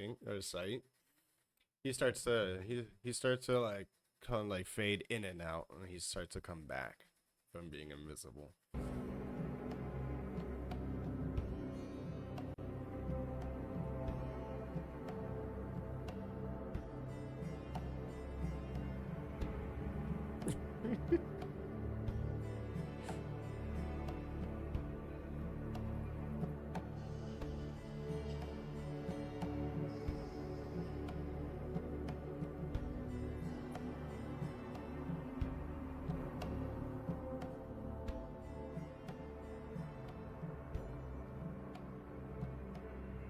Yeah,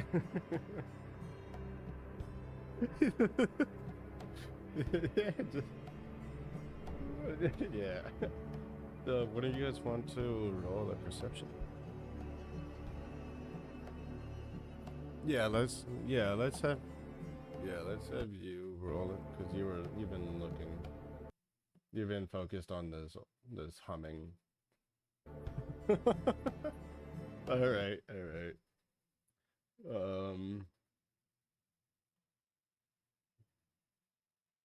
Here we got a 3 and a 4.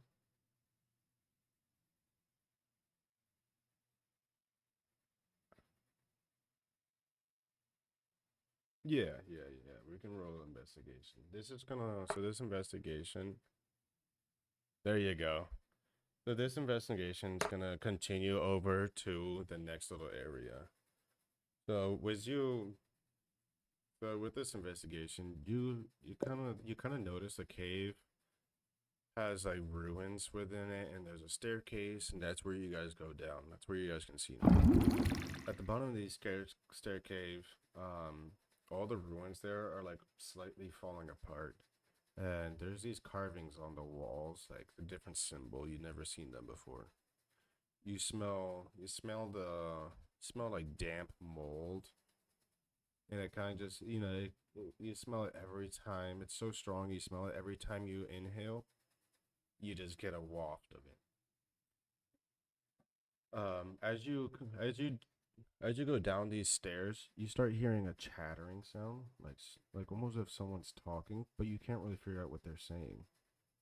At the bottom, you see these 2 statues standing on either side of the door, and this is where the humming is coming from.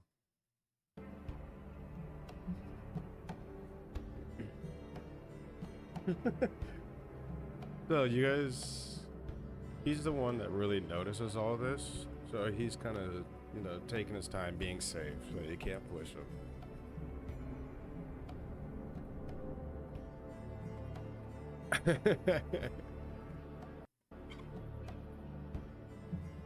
Yeah, there's 2 statues. So there's this great big door. It's like it looks like wood, but it's like made out of stone. And it's got these giant metal buckles that run across it. And there's these giant statues. They look almost like little, like, I would say like humans kind of hunched over. They kind of have like these little, like a bag in their hand and like a little stick, like a walking stick, almost like they're hikers. But they're complete statues just standing on either side. Yes. Let's do an investigation. You rolled. All right, so you're looking at these statues, looking up and down at them. You don't really notice anything except for that they're statues. What you guys notice, what all of you guys notice, is this chattering sound is coming from all over this room. It's coming from like every direction, almost as if the room itself is the one that's chattering.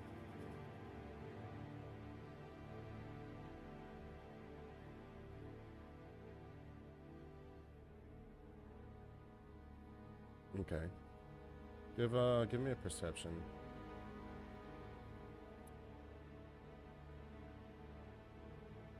$20. All right. So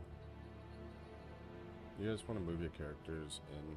Oh, it's lagging for me. I got it. So you're gonna be right up on it. There you go. Perfect. Thank you. Oop, what is going on? So you get a 20 on this. You notice this chattering is coming from those statues on both sides. They're kind of like talking to each other, almost like if they're like little crazy people, like little crazy. They got like Get a little free phone giggle from to how they AirTalk talk Wireless and stuff like that. If you're on SNAP, Medicaid, or SSI, you can get. And they're coming directly from them. It's like a muffled. Actually, I'll give it. What Not language, so I don't want to run it.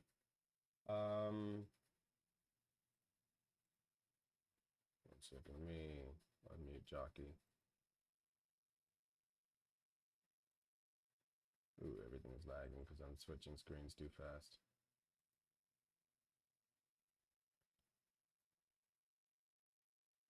Is Jockey even playing music?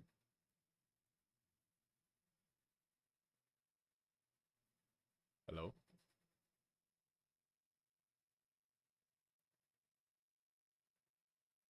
Is Jockey playing some music? Okay. I don't hear it at all, but that's alright. So this language is like an ancient Elven style.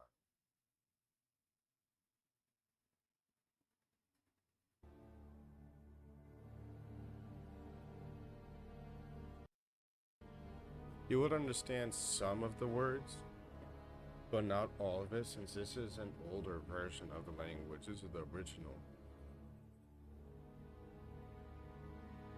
You kind of hear them like, yeah. Yeah, you kind of hear someone's here, like a little like holistic. Someone's here. And it cuts out because you don't understand what they're saying.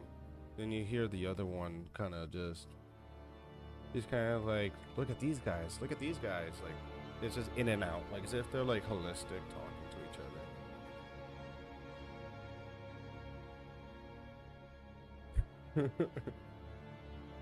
They don't really acknowledge you because they're both just they're talking to each other.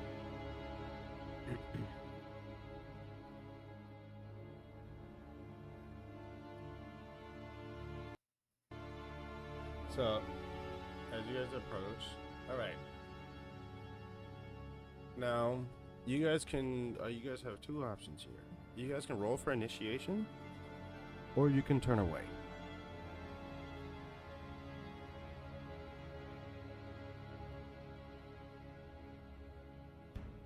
I'm not giving you much.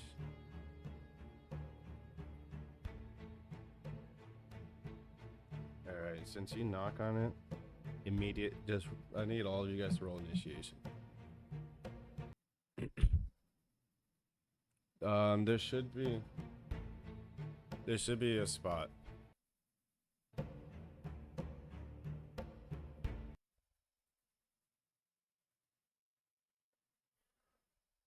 Yep. All right, we got. One moment, let me pull up.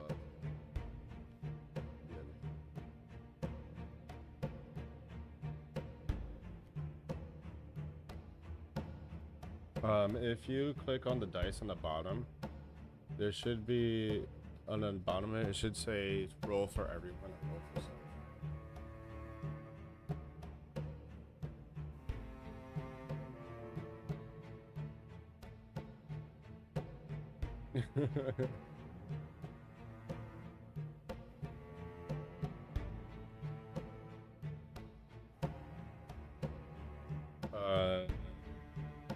I see Fangs. Yeah, you got a 22. We got Timson 23, Fang 22, Gumby 8, and we need a Hazel. And an 8.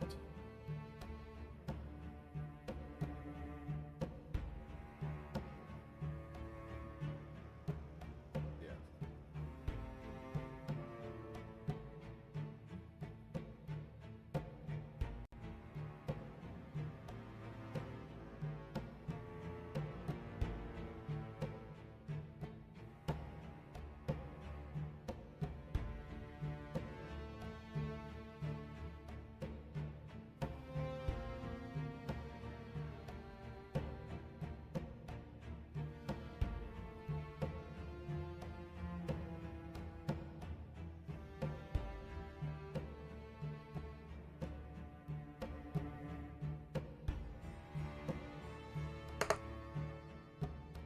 All right. We'll get these guys rolled up.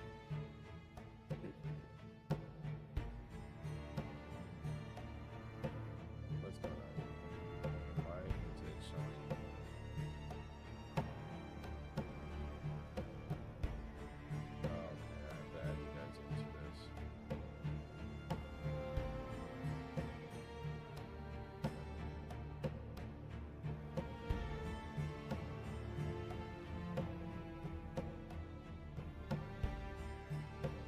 Alright, so Timpson, you got a 23.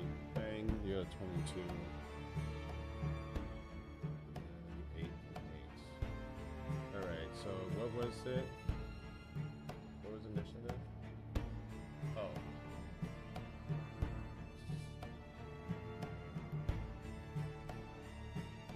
How do I make this initiative?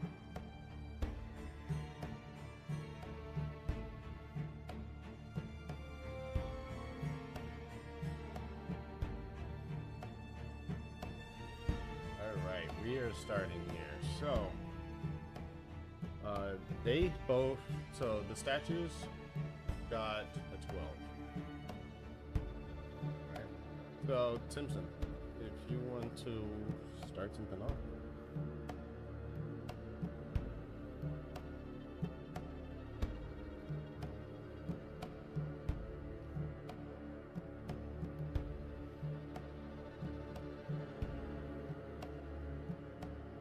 Okay. All right, so that's gonna be it. They're gonna just kind of, you should run behind. Does it tell you how the movement goes? Like this, and so he should be. Each of those squares are, I think they're 10 feet.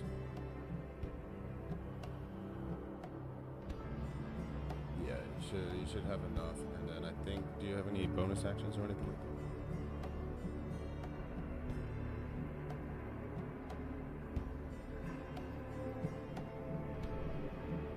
All right.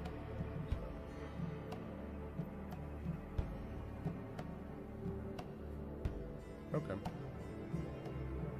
All right.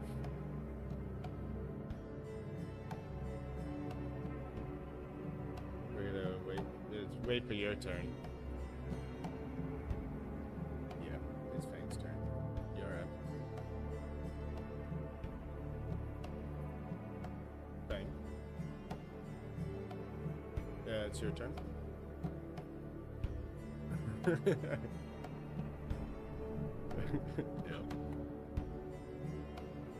Okay.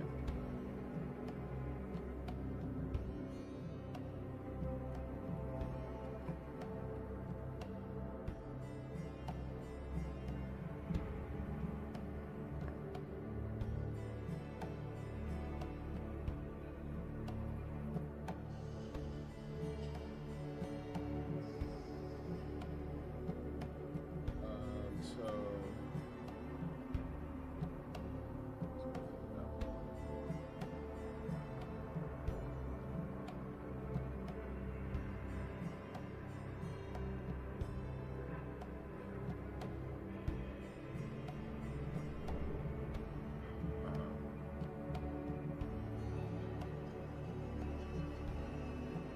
I'm going to your character to go look, see what you got right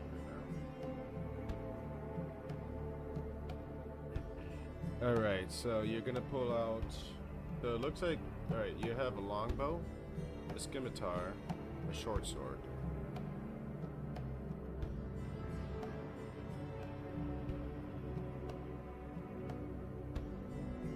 Hello? Oh. Alright. That is gonna. Go ahead. Alright, that's gonna be a 1d6.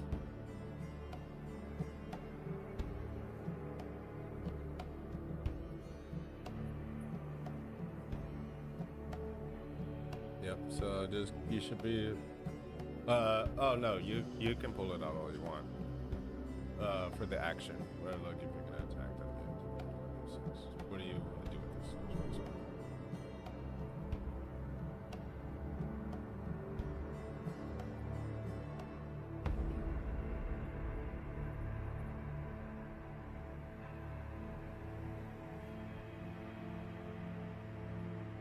All right. So we're gonna what I would like is we'll describe like kind of how we do it, but don't get too graphic because Twitch guidelines.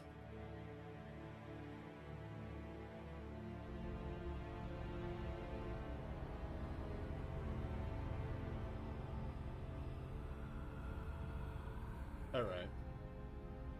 so you would roll a 1d6 on this. Roll an agility and a 1d6.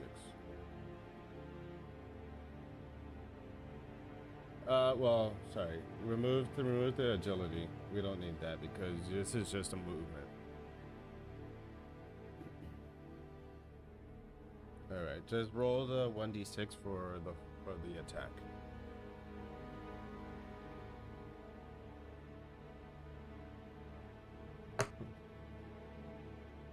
All right, you got a 2, so their armor class is a 17, so you do not hit. Your sword hits against them, and it just kind of just bink and slide. You hear the blade just scraping against the stone. All right, and now it is a statue's turn. So we are going to. What are we going to do here? We're going to use.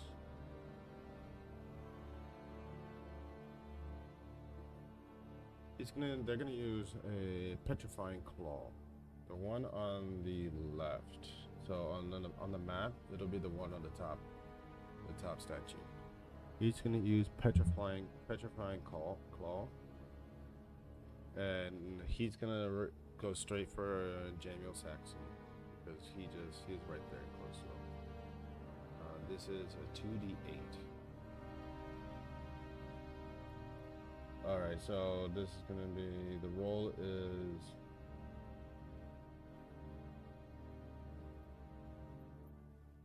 hold on 1 second.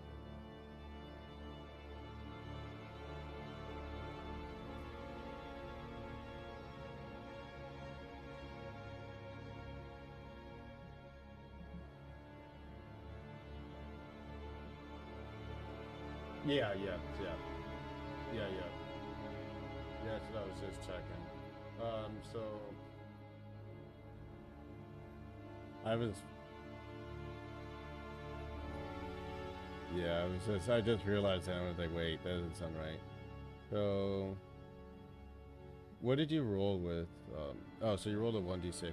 Can you roll, Bang, can you roll a 1d20 to see if you hit the armor? Alright, hit him.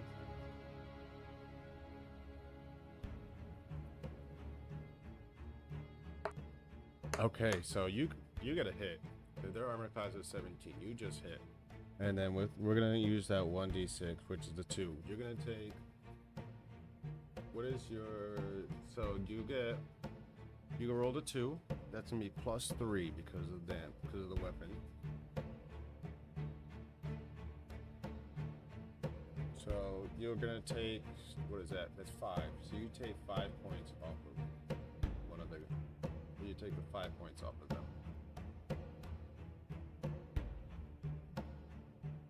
So they are 14 out of 19 health. You did your attack. Do you have any bonus actions? You have rage. Rage. You enter rage if you're not wearing heavy armor, and you can use rage 2 times per long rest. Rage. You can imbue yourself with a primal power called Rage, a force that grants you extraordinary might and resilience. You get damage resistance. You get rage damage when you make an attack using strength with either a weapon or an unarmed strike and deal damage to the target. You gain a bonus to the damage that increases as you gain levels. So you deal a little extra damage. Use rage. You have an advantage on strength checks. No concentration on spells, so you can't use any concentration spells. And the duration lasts until the end of your next turn. You don't have any heavy armor on right now, so you should be. If you use this rage, it's not going to affect the attack you just did. It'll affect your next one.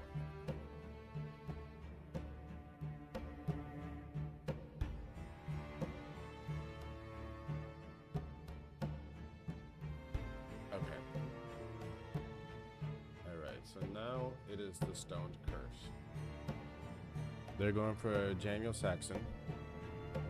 They're they're going to use. They're gonna roll the 1d20 to see if they hit. Ooh.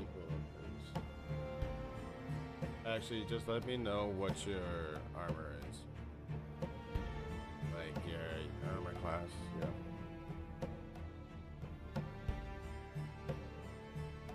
And they got a 5.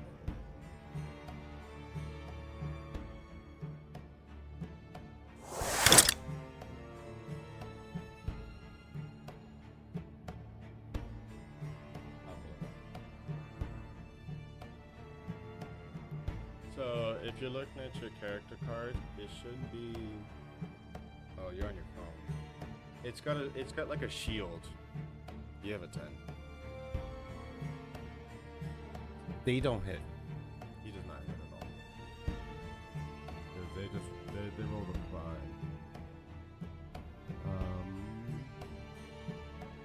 The stone curse has an advantage on attack roll.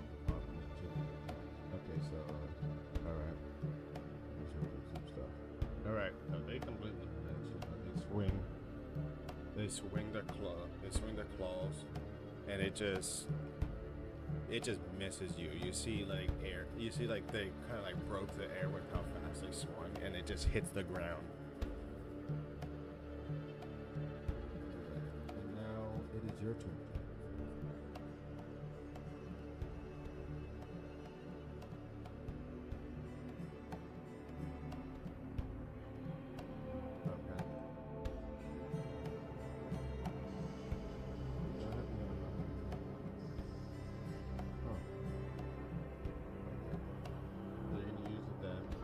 Roll a d20 to see if you hit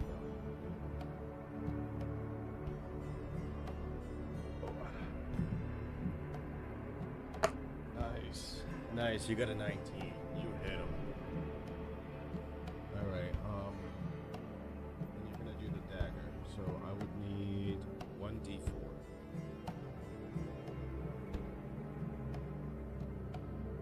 Roll a 1d4. Four-sided, yep. You got a 1.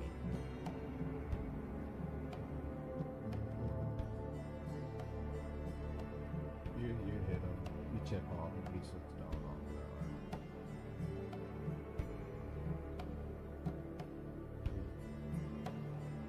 Very good one.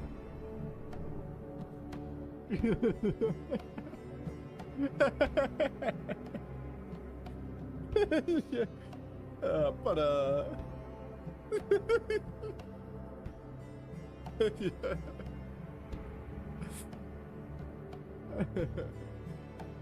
So let's see. Let me check something on you real quick. All right, you do have some spells, by the way. Yeah, you did have some spells, just so you know, for next attack. You have a bonus action. You have Bardic Inspiration.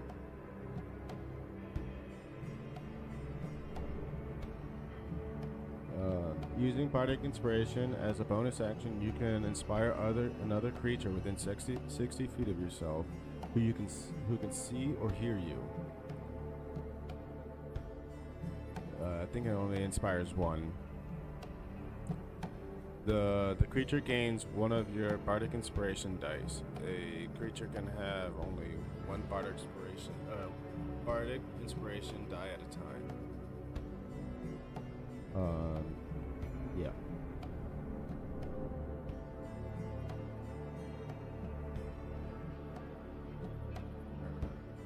Next turn.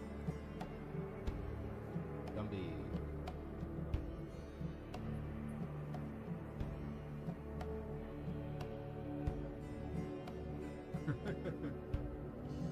The movements and stuff kind of come naturally.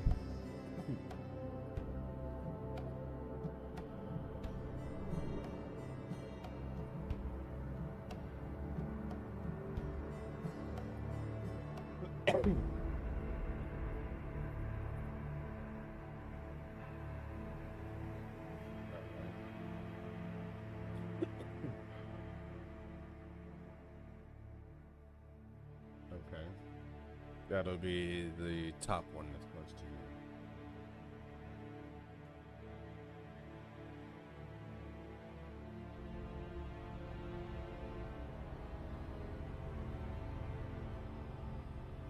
you.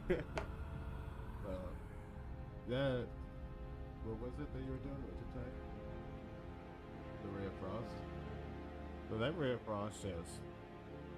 of frost just shoots like just straight off into the abyss. Like it just completely misses them. Oops, I did something like that right off the button. Yeah, that misses. See that in the section? We do not. Okay, we're gonna move it to Simpsons.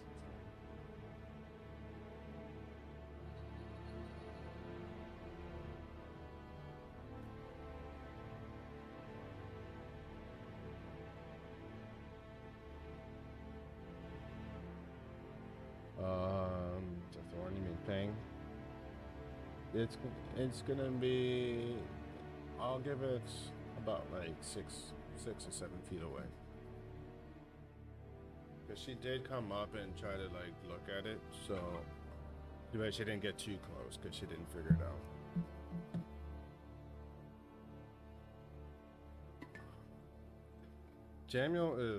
Jamil's literally like right up on its toes because he was right there.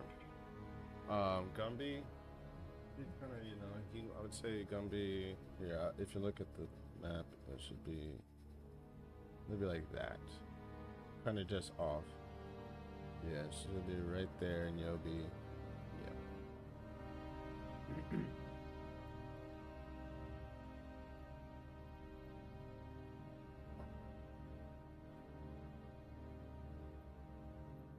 You said with your bow? Do one this next. Alright. So let's roll to see if you hit.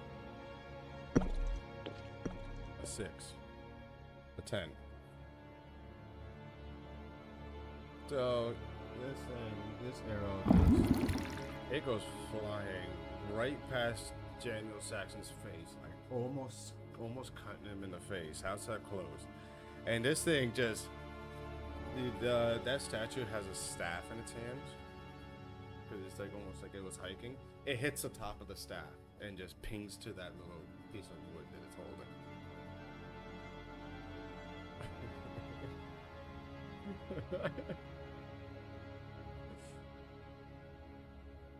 Do you have any bonus actions?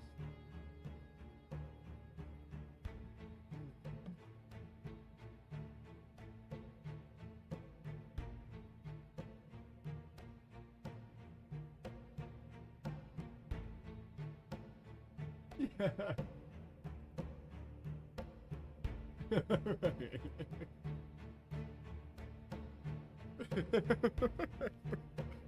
Bang, what you got?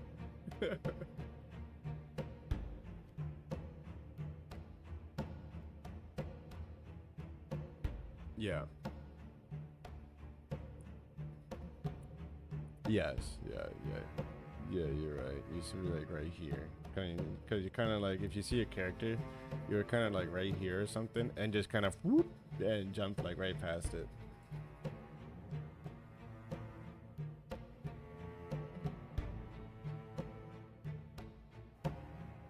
You would be pretty much like 3-4 feet away because you did jump a little bit fast.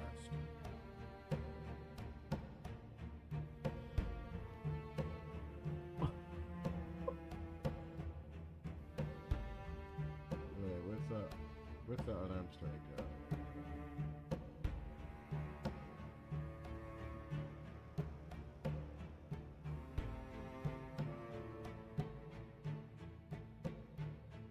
Okay, so it looks like you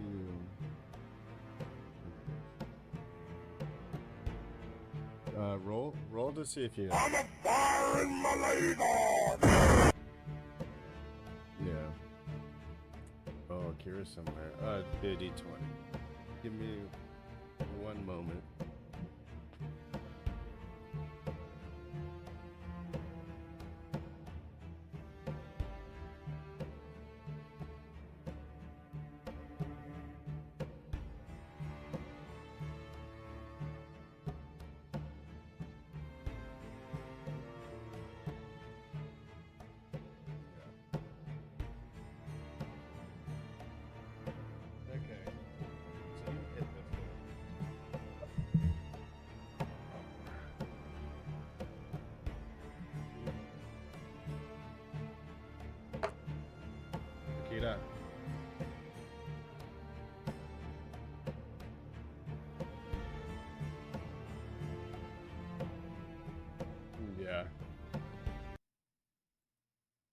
It is.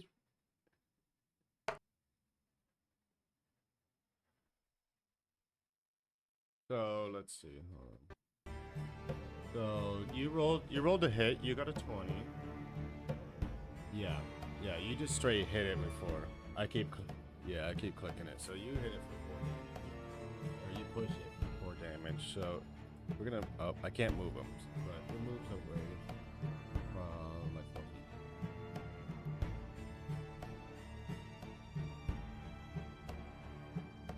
All right.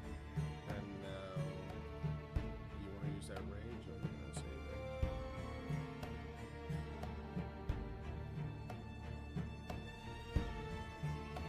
You just go into a range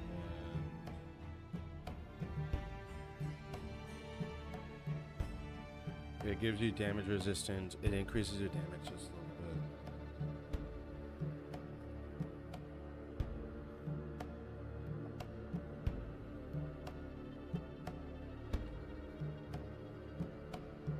Yeah, and then if you just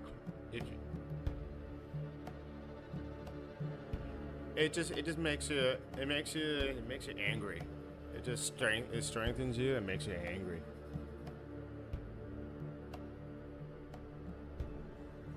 Alright. Is there a way to set it to go for range?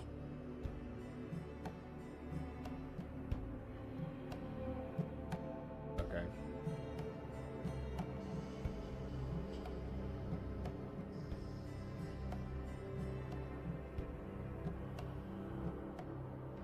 Yeah. Let's see what that. We know you're in the range. Alright, so where did they put those 2 red dots? Oh, I see them. Oh, okay. Alright, so you have, I see where's the long rest. So I just took one off because you're using your range card.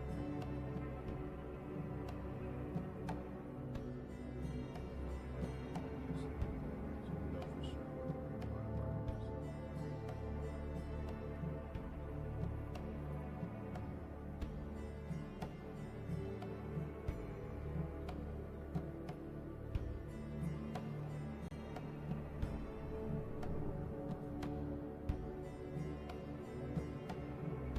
Okay, so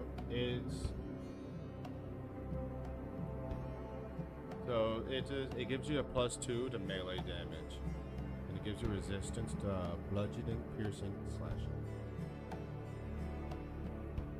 So you get a +2. So if it doesn't add it automatically, what we do is you do your melee, and then we'll add another 2 points on top.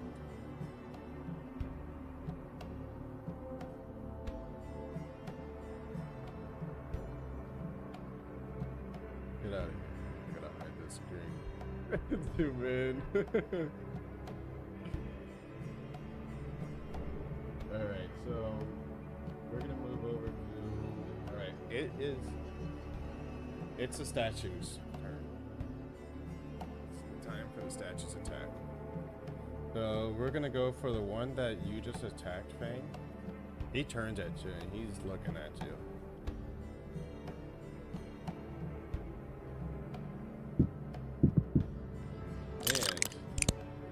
What is your armor? Yeah, no, well, all of these suck. So do they have?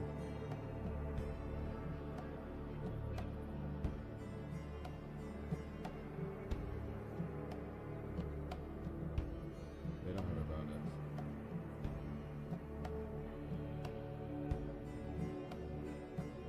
Dang, these guys. Garbage. What is going on here? It's ruining my shit. I just wanted to hurt one of you guys.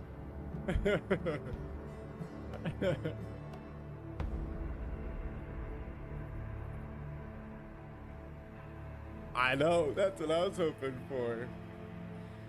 That's what I was hoping for. Alright. Jamiel.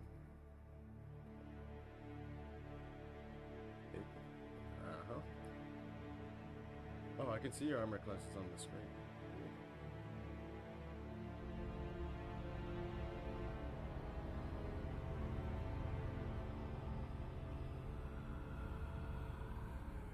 We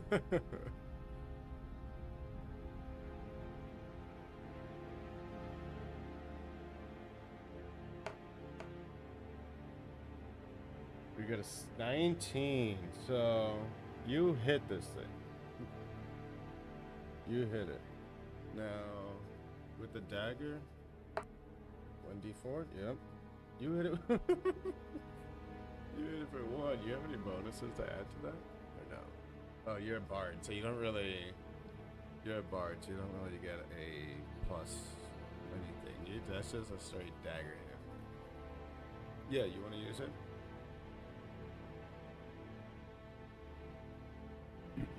All right. Who are you gonna? You have to. You inspire somebody. It'll be Guppy's turn. Yep. All right. So I'm gonna take this for bardic inspiration. Yeah. Okay, you give Gumby bardic inspiration.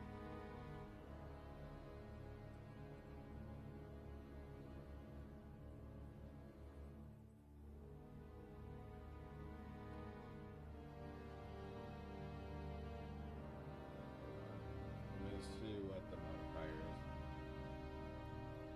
1 second. Let me see what the modifier is.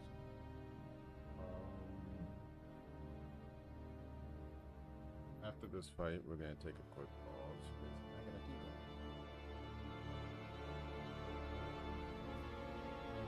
So what does it do? Okay, so last part two is like an inspiration god.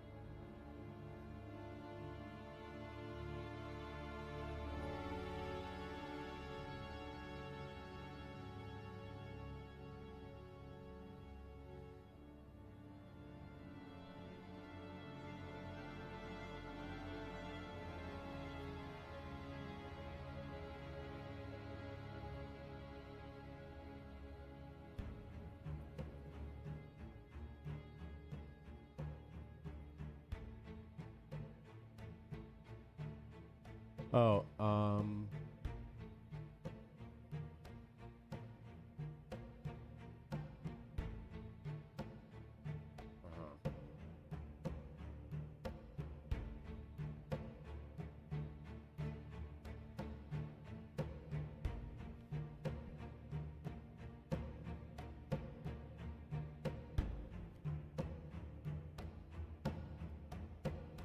Oh, okay. So when he goes to, like, if Gumby goes to attack the statue, if he goes to attack one of the statues and he gets a 5 on the first roll, he can roll another d20, and that'll be the, I think it's the bigger number.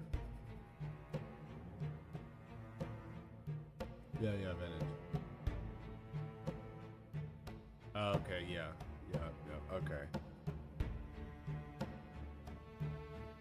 Yeah, they just have together. Okay. Alright. So, alright, I took the damage off the statues, and you have your bardic inspiration. Dumpy, it's your turn.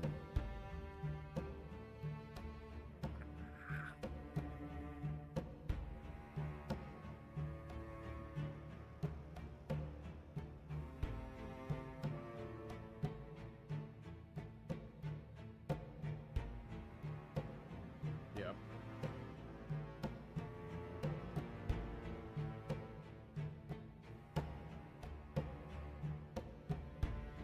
Alright, so that'll be for the attack. Alright, and 15 doesn't hit currently. You want to use bardic inspiration? Yeah. D20. Let me double check if it was a D20. Oh, it's a D6. It's a D6.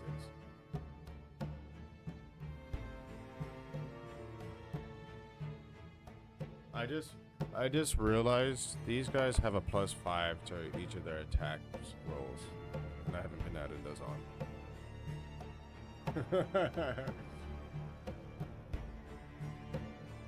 So that's 17. So you just hit it because their armor is 17. So you just hit. Yep. What do we got here? We got an 8. All right. All right. So he kills the statues. I say statues as in plural because these statues are working in sync. They are the same creature. One's the left, one's the right. If you notice, the one on the right of the door has a staff in its left hand, and the one on the left of the door has the staff in the other. So when you kill this one statue, you guys are all looking at this thing. It crumbles, it falls down, and then you hear a crumbling behind you, and this one, the other one dies as well.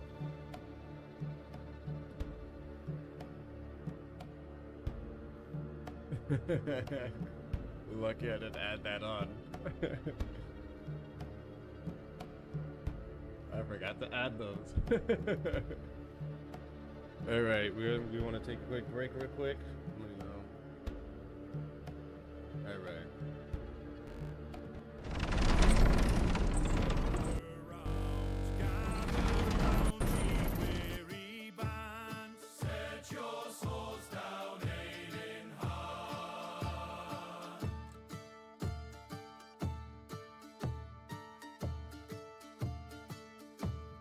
Slain the beast beneath the hill.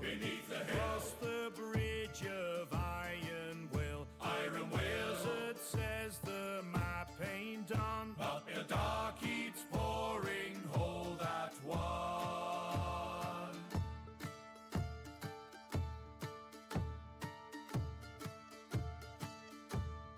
Be right back. Be right back. Got to grab a snack and then we're on the track. Be right back. Hold the fort. Don't you dare roll without me. That's my last resort.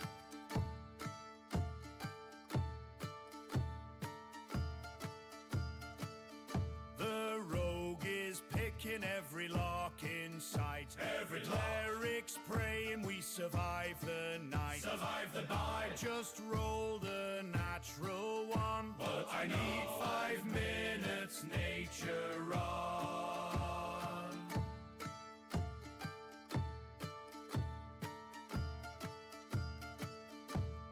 Be right back. Be right back. Got to grab a snack and then we're on the track. Be right back.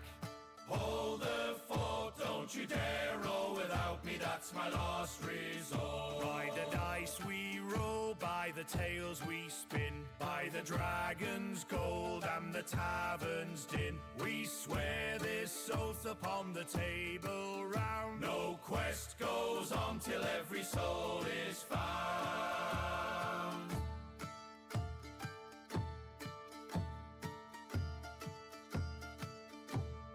Be right back. Be right back. Got to grab a snack and then we're on the track. Be right back. Hold the fort. Don't you dare roll without me. That's my last resort. Be right back. Ha ha! All right, I'm back. Roll initiative.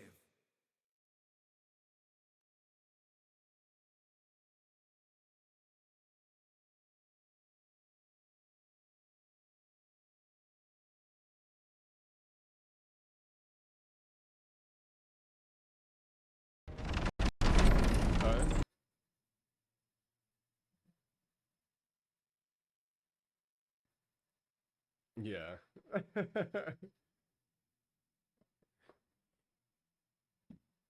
Yeah.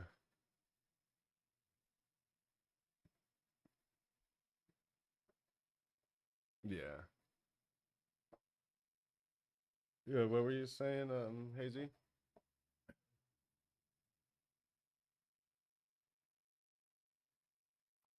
No. I have. Let me explain this to you. I had shit set up you guys don't even know about, and you guys passed it. You see on the map, you see that circle there? That's a barrier. You guys weren't allowed to. You guys weren't able to exit that. Once you got in and you guys rolled initiative, this barrier came up. So even if you guys tried to leave, you would be stuck like almost an invisible wall, and then you'd have to roll initiative anyways. Yeah.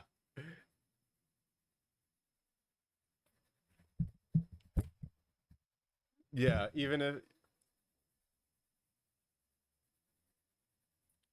yeah, yeah, you guys would have had to deal with them anyways, but they were a little weaker. Just I made them a little bit weaker just so that you guys can kind of understand. We can kind of feel out the fighting as a group. So I made them weak, but yeah, that barrier, you guys weren't able to leave. You guys would have been going up, pressing it against it, been like dong, pressing against it, like not able to like, get out.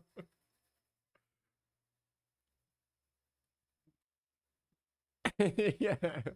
Yeah, and those statues, they were working in unison, so even if one died, the other one died too. And I do have some stuff for them. Here's them whenever you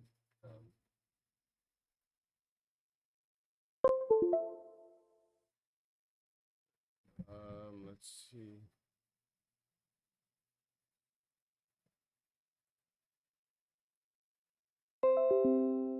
Yeah. Milestone. So milestone is going to be as through the sessions and stuff. Let's say next session we leave the town. That's when I'll give you guys like a level up or something. It's just like as we progress this story, I choose when. You know, you hit a certain milestone in the city. Yeah. Yeah. Yeah.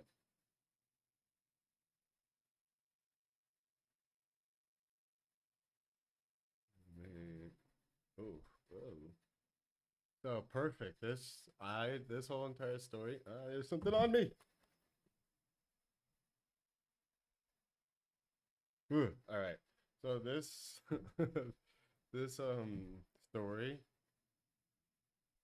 Yeah, it was like crawling around my ear, and I could feel it. I tried to wipe it, and it wouldn't go away. So this story, I wrote it out long enough. Like this is supposed to be around where we're supposed to be, like on timing. Yeah. So I'm surprised that it actually worked out. Go ahead.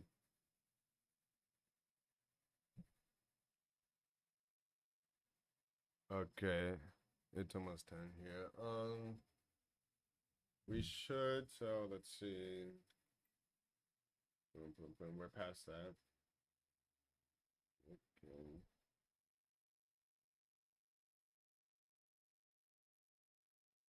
All right, so we have one more. We have one room, and then exiting. So it shouldn't. It should be like I would say an hour to an hour and a half. Not too long.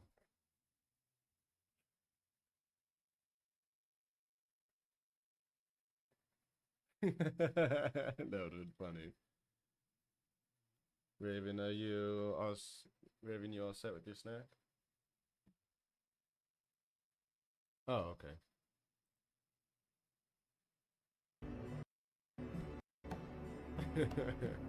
All right.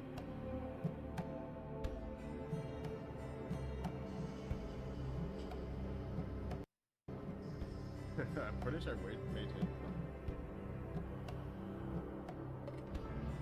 Yeah, we can if you're like it.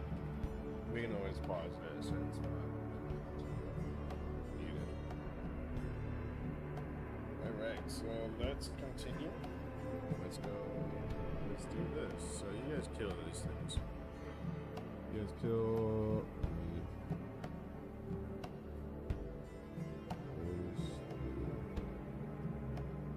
Hold on, I'm finding the spot. All right. So no, this barrier is only when all the statues are alive. So the barrier dropped. So after this fight, and the statues The statue on the very, very last leg, they open the doors and they let out a whisper. They let out a whisper right before they crumble. The deeper the path, the less the light the guide will guide you. So instead, listen to what follows you. That's a little riddle that they're gonna give you.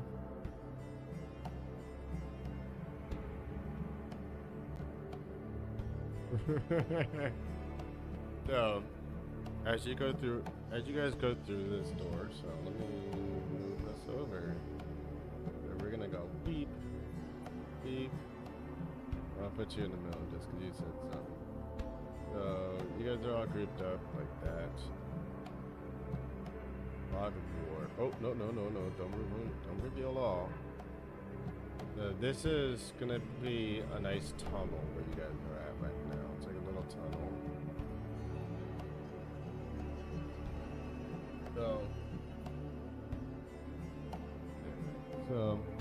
So you guys go through this door. All you see is darkness. You don't see anything. You don't hear it. You see darkness, and you see the stone path that just trails off into the distance in front of you. Every single one of you guys gets, as you guys go through this tunnel, you guys get blinded. You guys don't see each other. You guys don't hear each other. You guys are just in darkness. This darkness. Go ahead. This is like a magical effect. So this dark. Go ahead. No. So this darkness is like a magical effect. You guys can't see each other. You can't hear each other. You can't see nothing. This darkness brings every single one of you guys has a memory of sadness that washes over you, and these memories are they're playing like as if they're like they're playing like as if you're visually watching these memories all through this giant tunnel, almost like a big movie theater, just all around you. Timson, you see a memory of your family, like when they were like embracing you, and that's a sadness because you kind of like miss being part of that time. General, you see your former clan kind of working through the town and doing what they're supposed to do, their jobs. And you see when the raid was attacking, when they were all getting killed. Fang, you catch glimpses of your brother when you and your brother were training when you guys were younger. And you also catch like little quick glimpses of your brother dying. For Gumby, I have to read the backstory. I don't really have much. Come up with something real quick. Yeah, that'll work.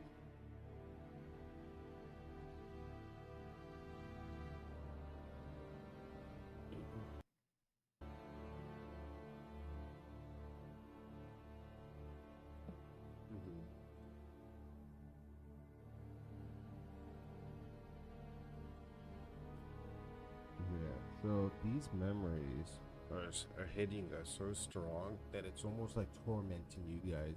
You guys are all sad. You guys are like starting to panic and freak out because you guys don't want to see these memories. Do you guys want to continue walking forward? There's nothing to do. You guys can just stand there and take the memories like as it is, or you can continue walking.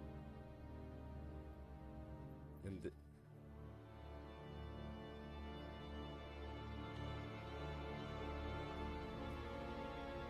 okay.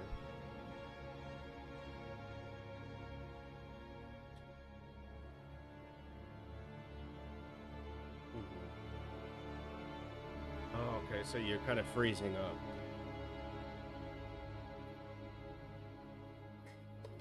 Alright. That works.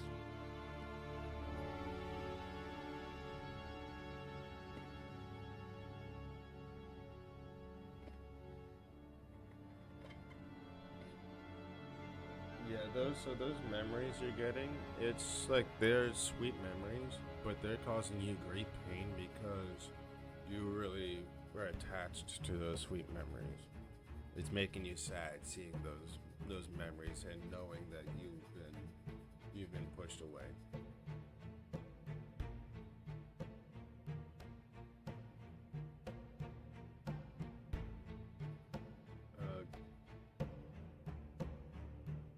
Gumby, you wanting to do anything?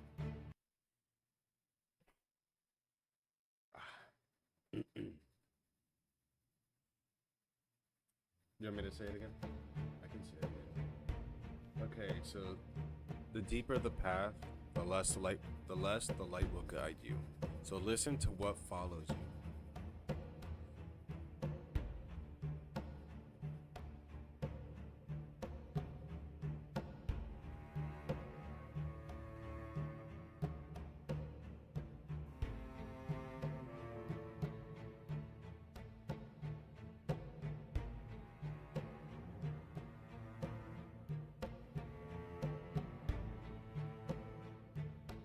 Alright. So you're gonna turn and try to hit, because you can't see them, so you're kind of doing something solo. You're gonna turn and try to start walking backwards, but just because how dark it is, you don't really know if you're going backwards.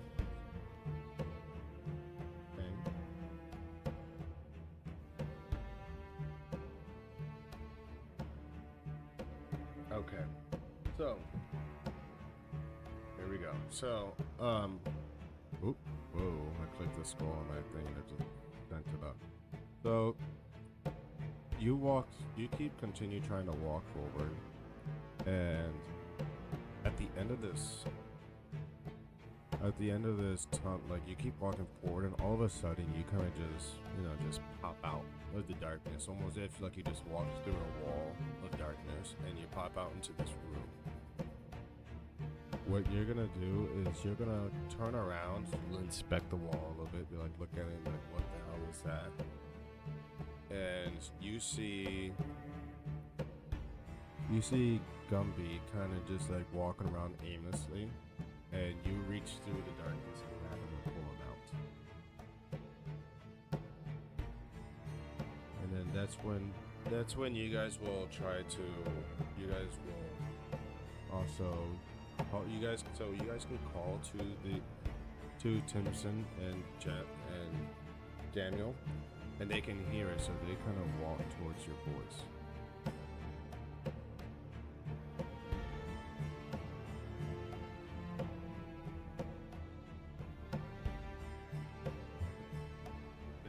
Come out. So the riddle was the deeper the path, the less light will guide you. So listen instead of what follows you.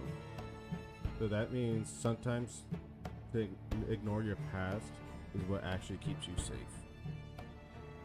If you pretty much ignored those memories, you would have been able to just keep walking forward, just like how Fang did.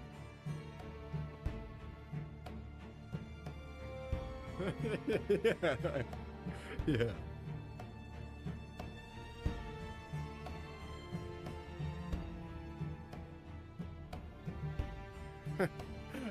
Okay, so yeah, they call to you. You start walking to them. And you just kind of stop. You squat a little bit and just scoop this shit out and just chuck it to the side. So in this room, if you really wanted to.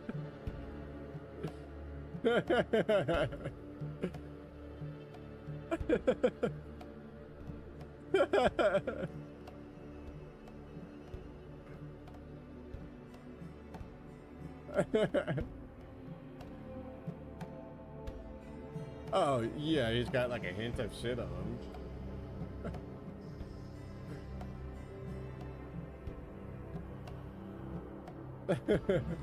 So you're gonna throw it forward? Yeah. Okay.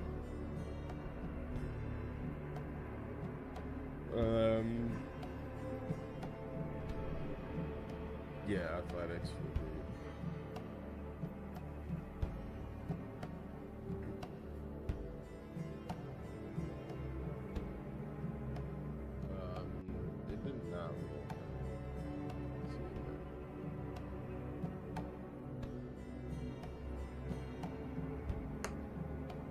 You got an 18.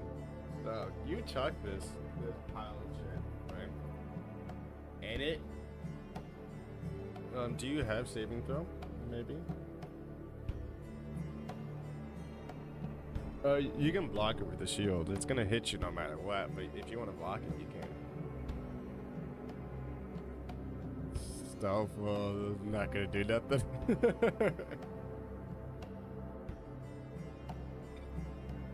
you want to block with the shield?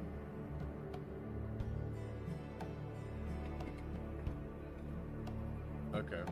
So you put the shield up. Yeah. So you put the shield up. It hits the shield, but as you put it up, right? So as you hit it up, it clips the top of your shield. So you get most of it on your shield, and you just get remnants kind of splattered onto your hat and onto your your hand and shoulder.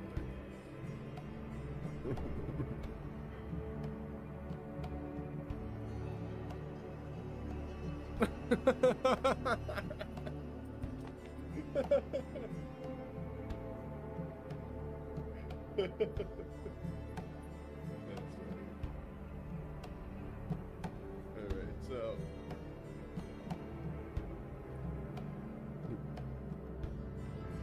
alright.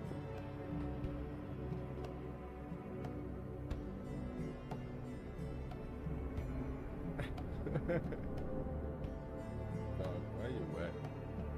That was by music. Alright, so you guys want to do perception?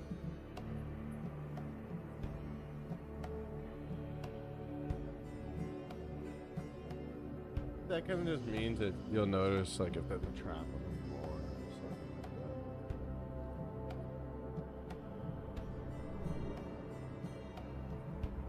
like that. You get a 17, 16. Minus on perception. Alright. So, on the other end of the room, so there is there's a big lit up room, right? And there's a statue sitting in the middle. You should be able to see it on the map.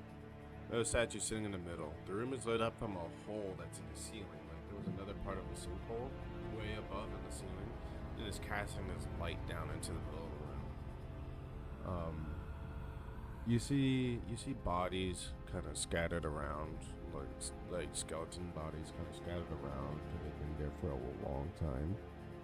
And you see shelves and tables. Those tables have paperwork all over it, and it's in that ancient Elvish writing. There's books all over, scattered all over the place, almost as if like the whole place just got raided. Do you guys want to do anything?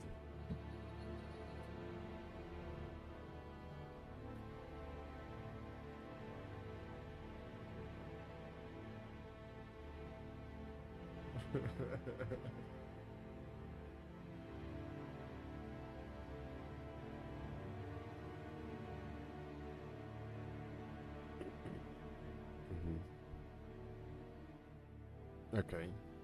Alright. So let's do. You can do a hit. Roll a d20 to see if you hit.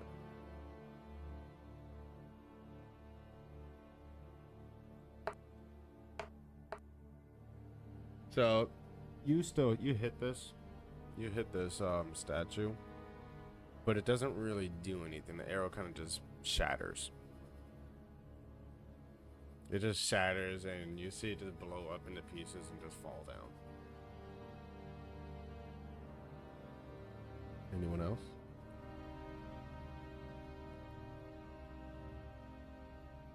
Okay.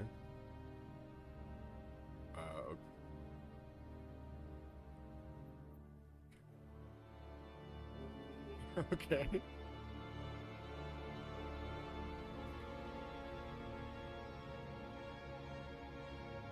Alright, so you got a 9 on the persuasion, and that was a WG20. You ask him to give him your pants, or to give him his pants. And he kind of just looks at it and he's just like, I know that trick already. I'm not giving up these pants.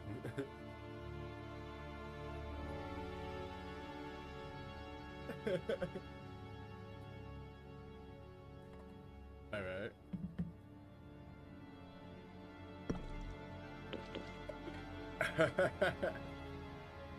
All right. You say any? You want to say anything to game? Gumpy?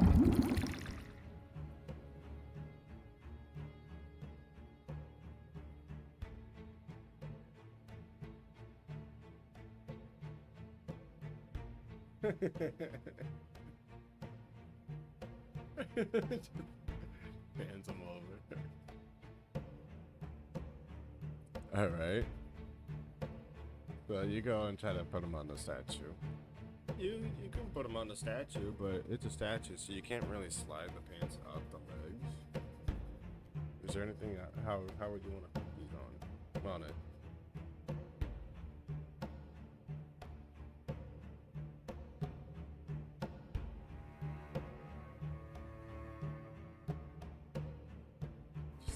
Just slide one leg over into the arm or something. Alright. So, you guys do know what happened last time you touched a freaking statue, right? Yeah, this it doesn't do anything. Yeah.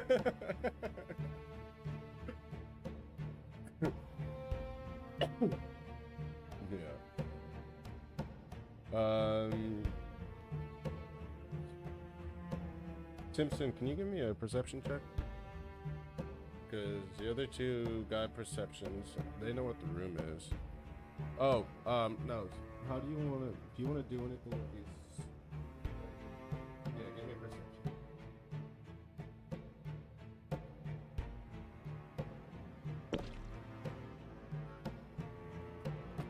perception. Alright, so you notice this statue, it has a page in its hand, like this rolled up page in its hand, and it's extended up into the air, so its hand is like above its head with the page on its hand. You notice there's four skeleton bodies, dead, like old bodies scattered around the room. There's four of them.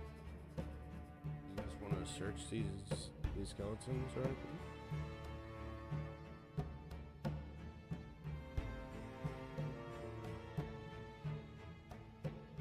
Oh.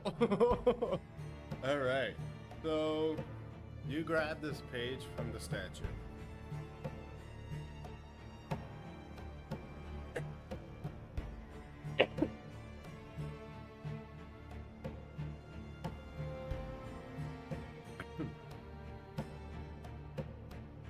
Okay. You want to investigate skeletons? Roll me an investigation. Ooh, nice. All right, so you search these bodies. You find there's four bodies. You find 200 gold in total from all four of them. And as you do that, that's when Timson grabs the page, right? So, which skeleton? Where do you want to be, in the north side or the south side of the map? Like down here or down up here? Alright, so I'm gonna put you right there. So Timson grabs this page, and that's just at the same time as you search these gold, huh?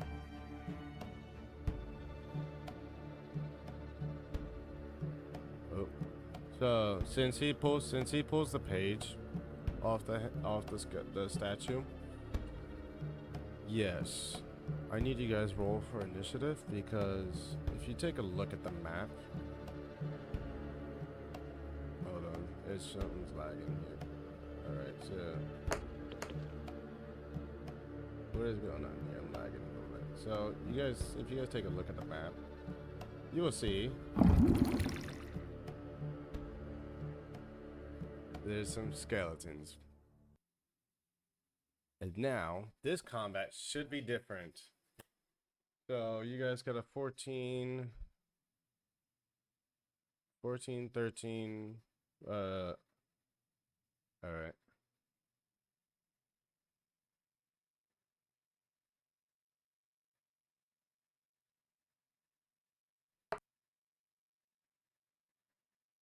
$19, all right. Why are you not added to...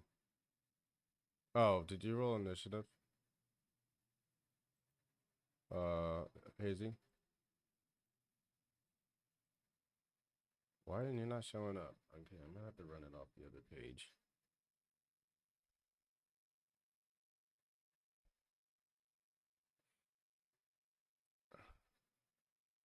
Yeah, I see it there. I'm gonna have to just run it. Add all tokens. Boom. Alright, so...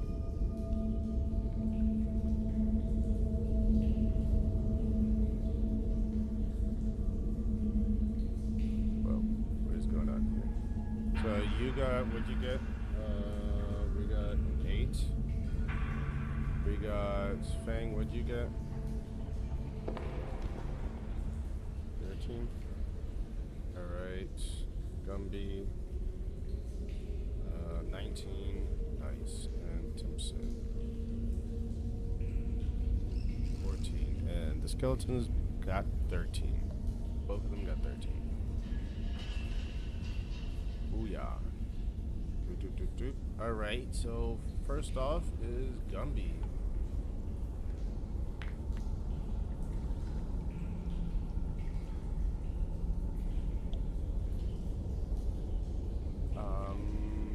They are both 14.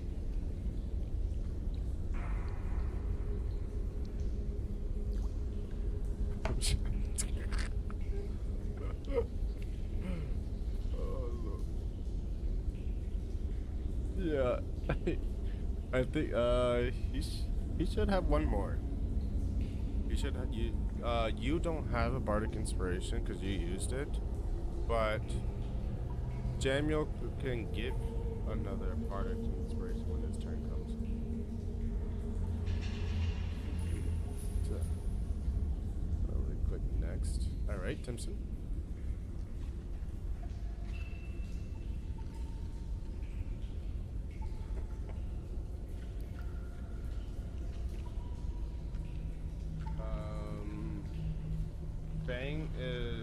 Fang's like a couple feet away. She just searched them. Jamiel is like about 10 feet. You are Gumby's kind of just in the middle of the room, kind of like lost, you know. And then you're up against that statue, so you're like 20 feet from the skeletons. You can see them. You can kind of see based on it.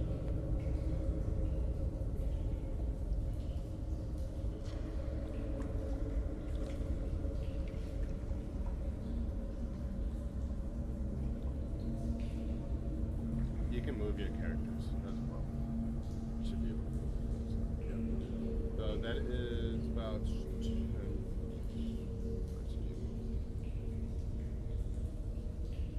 So I'm trying to remember how it was.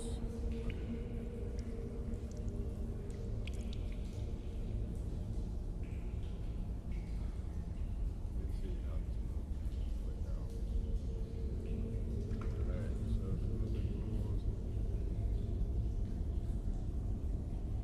characters that have a 30-shot long move 6 squares. Look, this one's a little bit bigger. 5, and then talked about the 4 that we got active.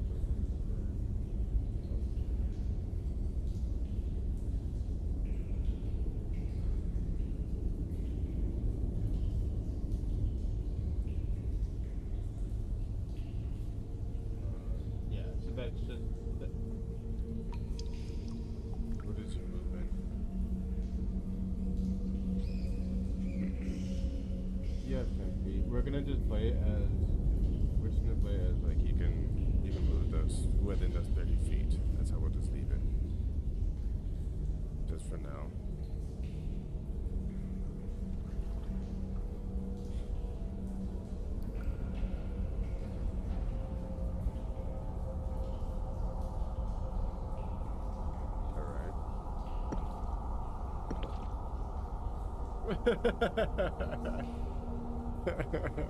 So you just completely swing and a miss. This skeleton just kind of, this skeleton's just kind of looking off at the side, looking at you, going like, "What the?" like this guy.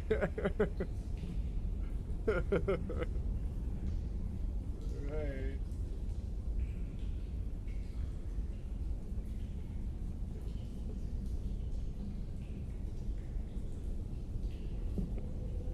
Okay. All right.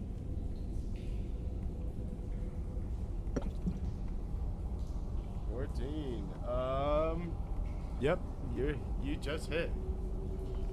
I don't know if there's on your guys' screen on the top left. Do you see like a little square with the slider thing?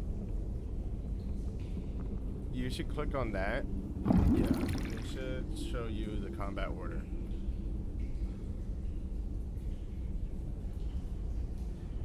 Yeah, the first one we did because I couldn't use the stone. I couldn't put in the stone creatures.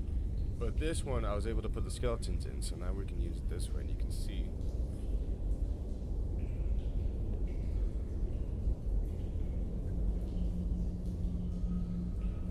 Right. So the one that you're closest to, that you and Fan are closest to, that's gonna be A. And the one at the bottom is gonna be B. Yeah, you can see on the names.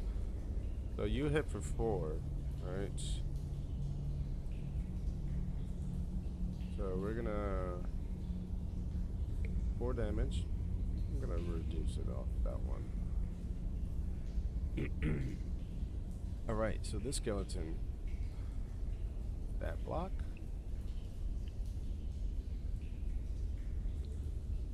Your skill list. Can you see? Can you see the skeletons? All right, and if you click on them, what does it look like? Just jump over to you guys.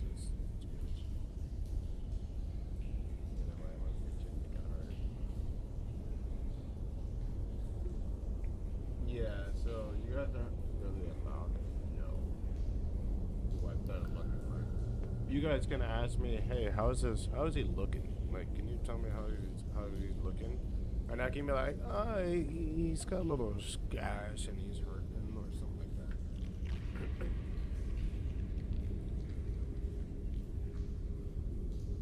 Oh, okay, I see. All right. So, so it was the skeleton. So skeleton A is gonna go for Timson because you just hit him. And he's gonna use his great sword. I'm gonna make the screen just slightly smaller because it's cutting off on the side of my stuff.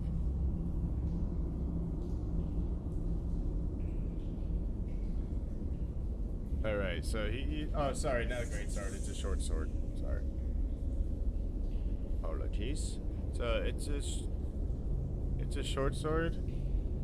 He's gonna swing. He's gonna go try to hit whenever it decides to show up.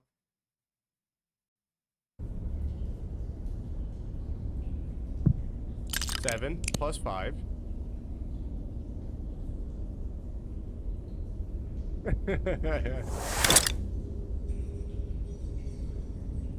I now know to add these things.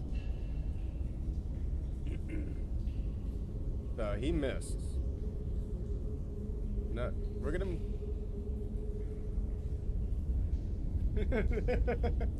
Okay. All right. So we go to skeleton B now. Skeleton B is going to be closest to Jamie. And he said, "Oh shit!" You fall asleep over there for a second. So what's your AC, Jamie? Oh shit! You have a R10 armor class. All right, let's see what he gets.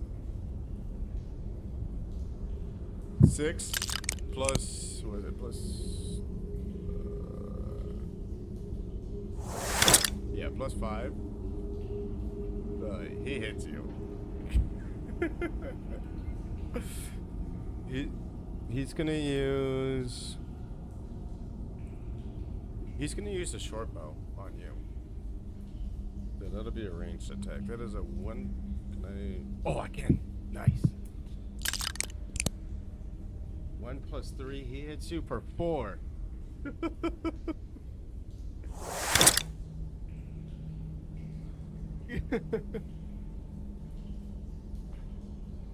Can you remove 4? I think you can. You should be able to click on your. You should be able to click on your character and remove 4 health. Yeah, you should see a section somewhere that shows your health or something like that. I can always remove it if you can't figure it out. Okay. So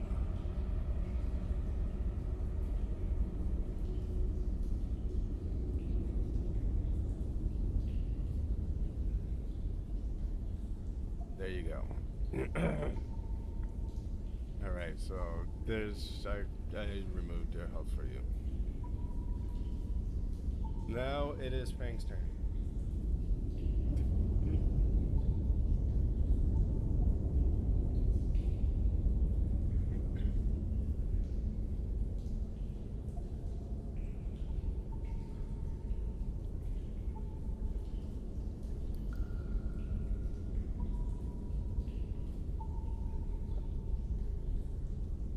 Yeah.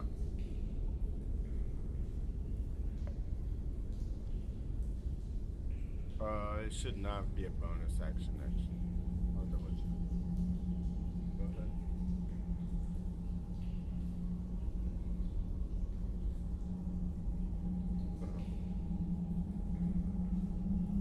ahead. Okay, so your short sword. I can't see what you.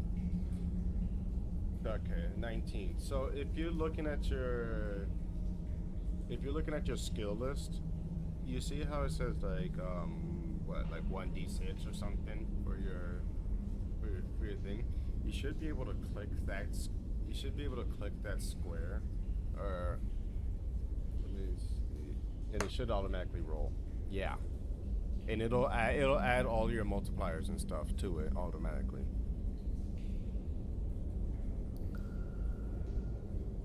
So you hit him. You hit him for 9. All right, perfect. That's for A. Yikes. So this thing, you hit this thing, and it lets out a loud screech and just falls apart. All the bones in this thing just gives away, and it falls apart. You killed this thing. He's out. Now there's one left.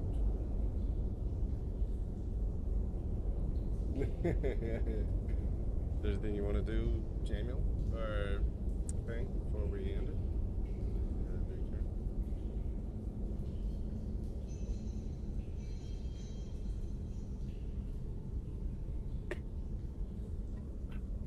Double check. Okay, so when you take the attack system on your turn and attack with a light weapon, you can make one extra attack as a bonus action later on in the same turn.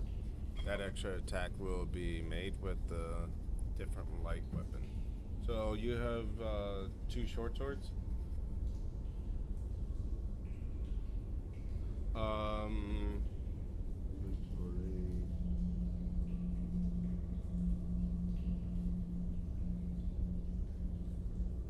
Okay, so yeah, it's a light weapon. So you used your short sword, and so you could use the scimitar, but do remember he's across the room from you. So you gotta count in. You gotta count in the distance of your attack. The scimitar, so you can reach. You can reach 5 feet. Yeah. This one is Picanto. So you want to try to swing from like 40 feet away, 30 feet away?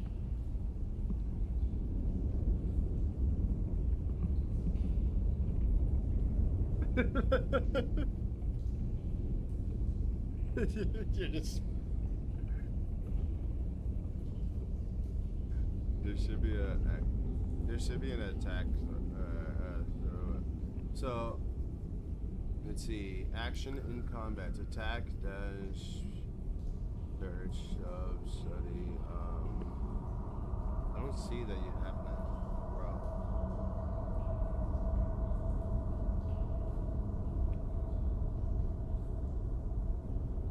You could dash.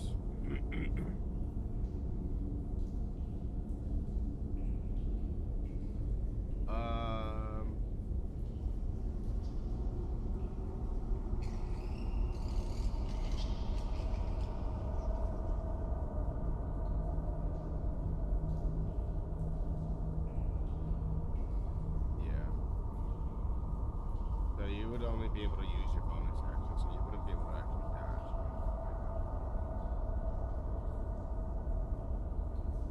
Okay. You took one out.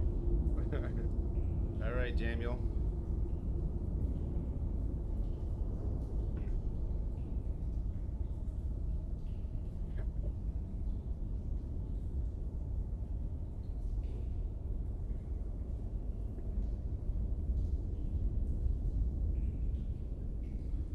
What? Uh-oh. So wait. So you're gonna persuade it to attack itself. You got a 14. So he kind of you know shoots the arrow down, like straight down, like trying to hit his leg, but instead he just hits his foot. It doesn't really do much because he attacked himself. We'll take like 1 damage off of him. I'll give it to you since you actually were able to convince him to hit himself. Alright. Do you want to do anything?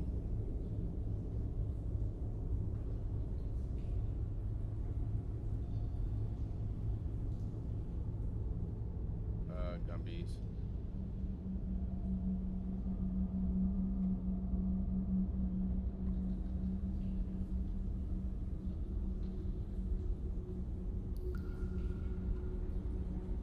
Alright. Do you remember how to do that? Or it was 1d6. I think it was, yeah.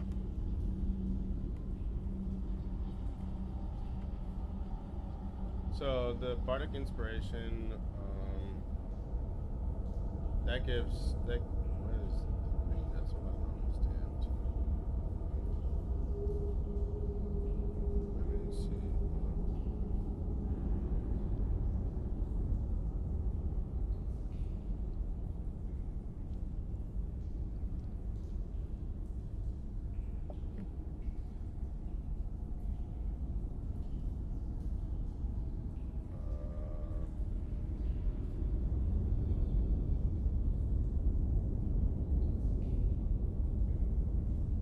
Okay, so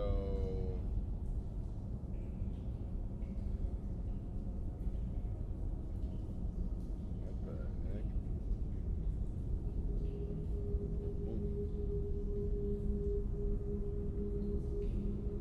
The Bardic Inspiration roll of 3 means the target adds a +3 to their d20 check, attack, or damage if you made it. So you rolled for damage, so he gets a +3 to his d20.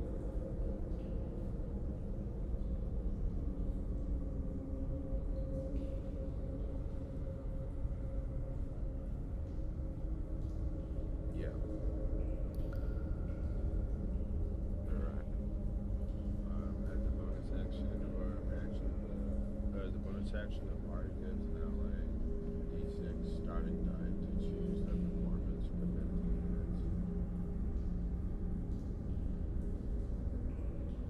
Okay, so you just give him a +3. If you use Bardic Inspiration, like during a conversation and stuff, he gets like a 1d6 to add to his roll of performance and stuff like that. So you get a, so it looks like you get a +3 to your attack or your damage.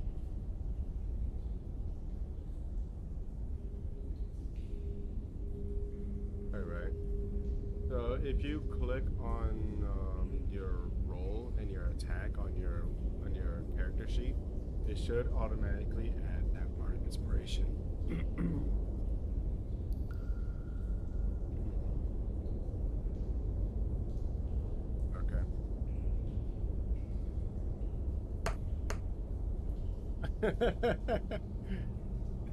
So you missed. You missed.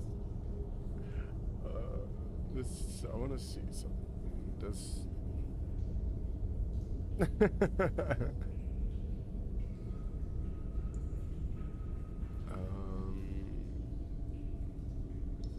Hmm.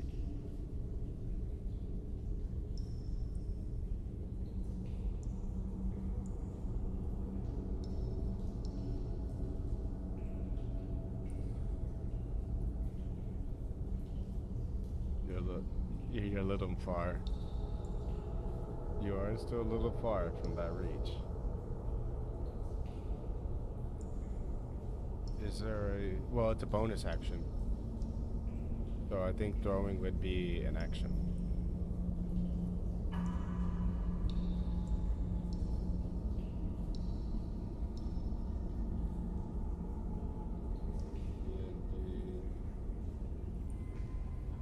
Throwing...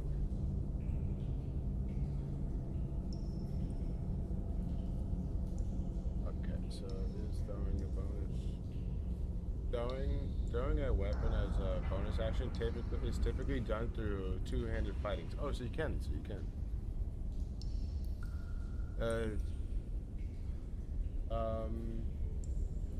You must have a feature that explicitly. Go ahead.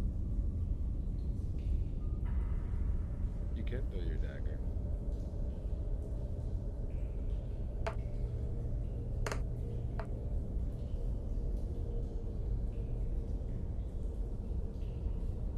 I think that's for an attack, or he rolled it for a damage, so that would be the 3 should go to your damage. So you rolled a 12. You didn't hit him. Yep.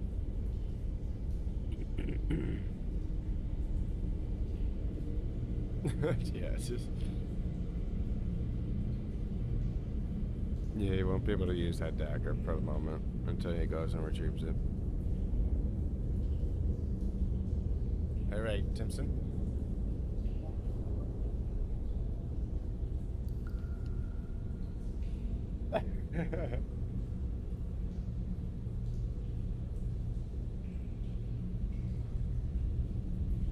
You guys can always move, you know that, right?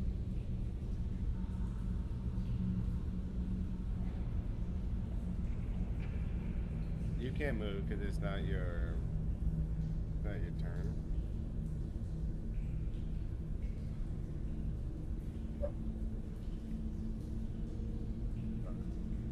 Yeah. Yeah, I bet you, yeah, pretty much in the same spot, maybe just a little bit closer to the top of that.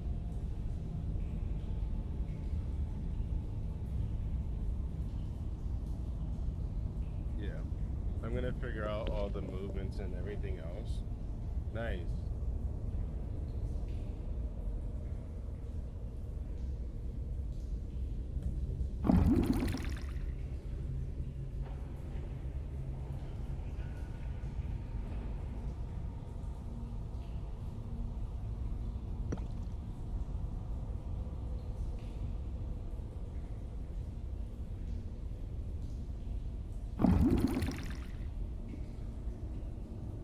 Dang.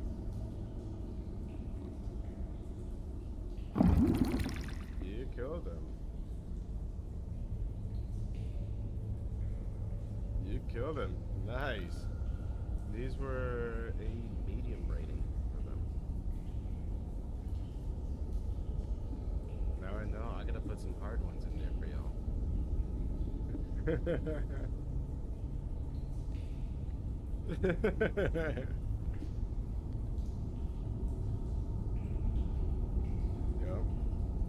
So it's dead. So you guys are out of this initiative and out of this combat.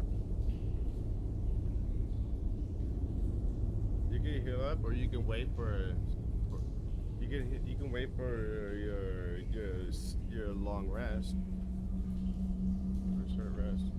You guys can do whatever you guys want actually.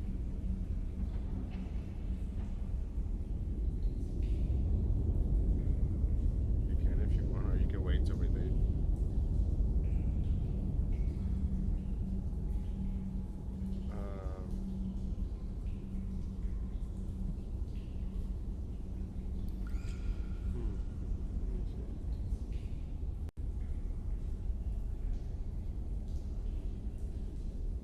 Allows you to diagnose an illness or what killed a slain enemy. Yep, so if you look at your character sheet and you see where it says medicine,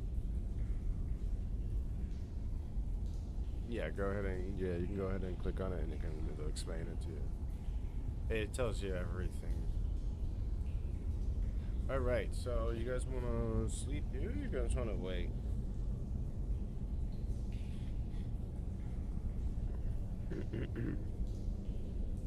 Okay, yeah, so you can go over and just take it right out of the hands now and nothing's gonna happen.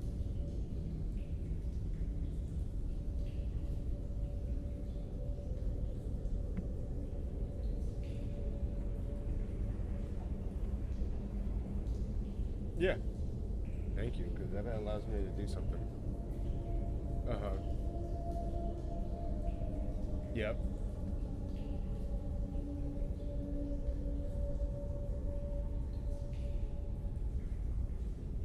Okay. Alright, so roll an investigation.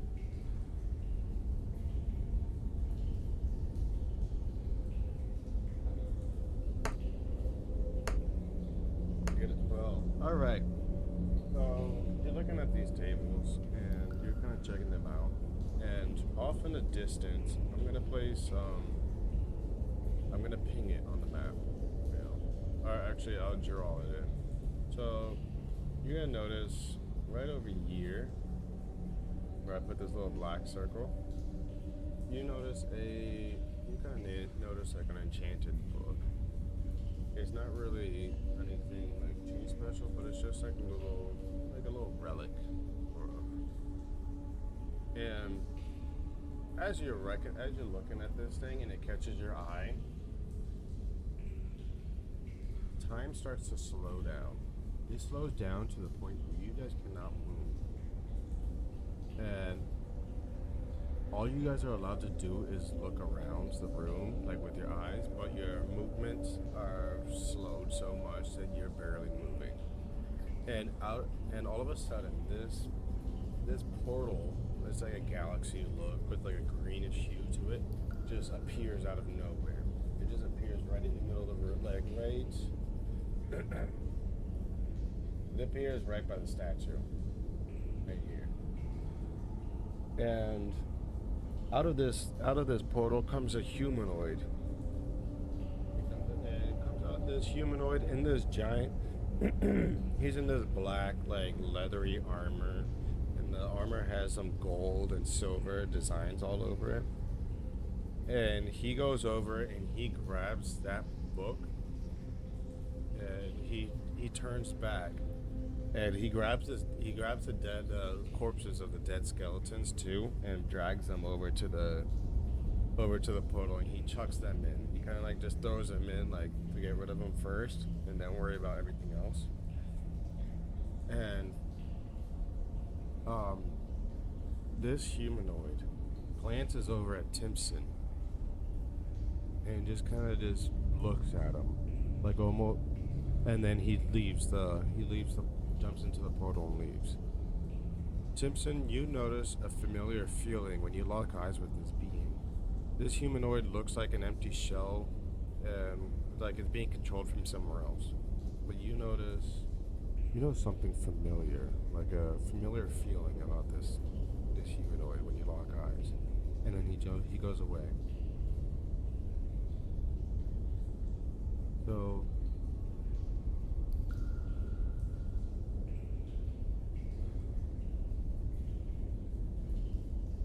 you could. I'll give you that. So when he goes through the portal, it kind of just time goes back to what's happened, like to normal.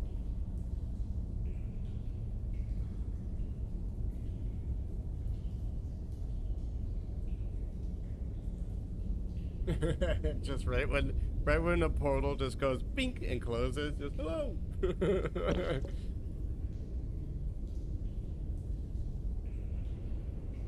All right, so you got a 4. So you're kind of like, huh? I feel like I've seen that before. That's really about it. So when you guys after this all happens, the whole room starts to shake intensely. The walls begin to drop, like rocks start falling, sand starts falling from the ceiling, and an opening in the wall. So an opening about right here on that black line. That where that wall falls down, it appears that there's a passageway there, and it seems to lead upwards. You guys want to go through it or check it out? All right.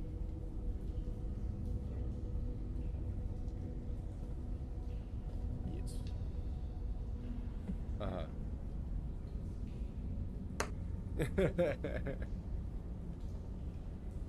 You rolled a 7.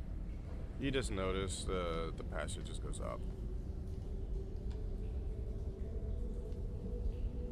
Okay.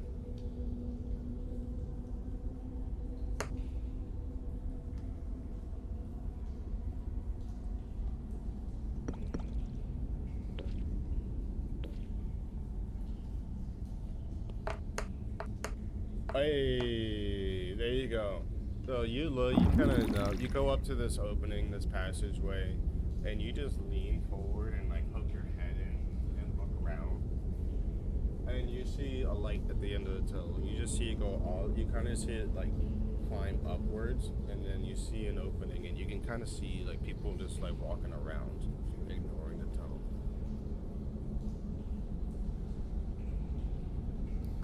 All right. Yes, that is your way out. All right, so you guys could.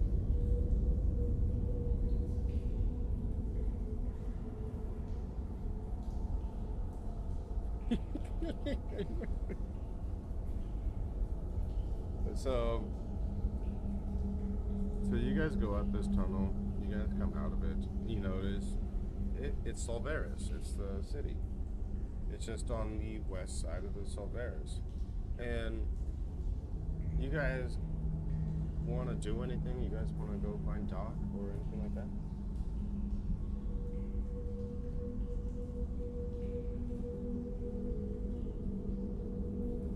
The letter? Oh, okay, the page, okay. Let's do...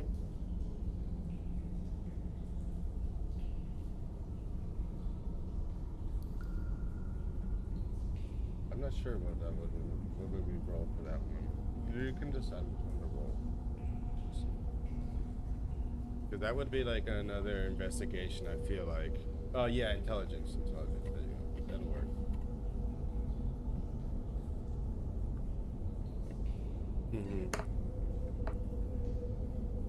You notice a bunch of writing in a different language on this page, but you notice this writing is like gold, written in gold. I cannot close this bottle.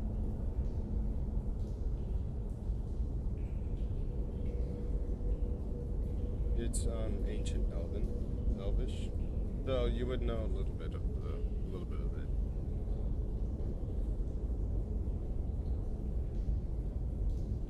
Yeah, I'll give you a couple words. I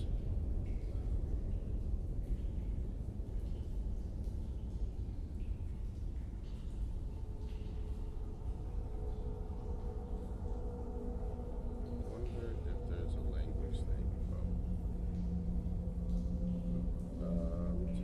Let me look at your page. Maybe there's a language thing.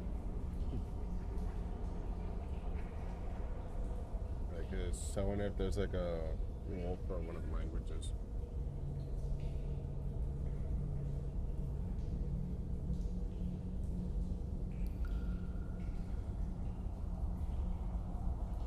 I don't see anything. Yeah, just doing an intelligence as well.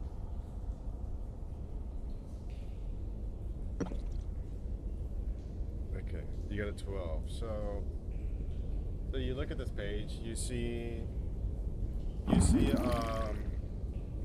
what it looks to be describing a forest land. You see mountains. On the page, you see the word mountains, you see forest, and you see living.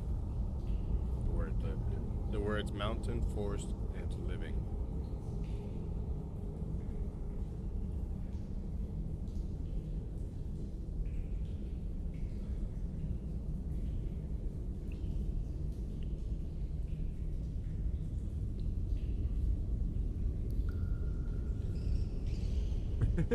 Yeah.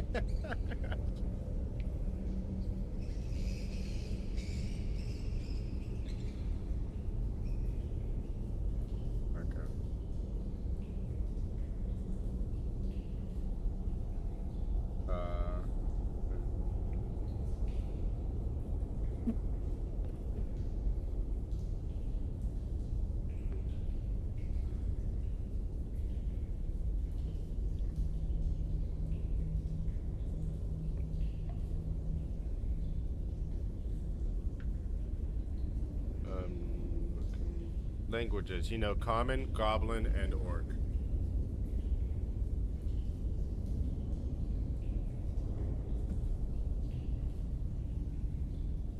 Alright, so you guys want to continue?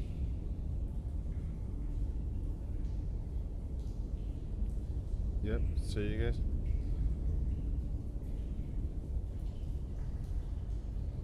Alright, so you guys go find the dog. He's in the museum because that's where he said he would be. And you guys walk up to him and he goes, "Oh, you've got the page. I thought this page would have never been attainable. The museum is very thankful and here's your payment." He gives you 1,000 gold each. And he goes, "Those jobs that I will send out those resources to help you guys with those extra requests that you guys have asked for." And then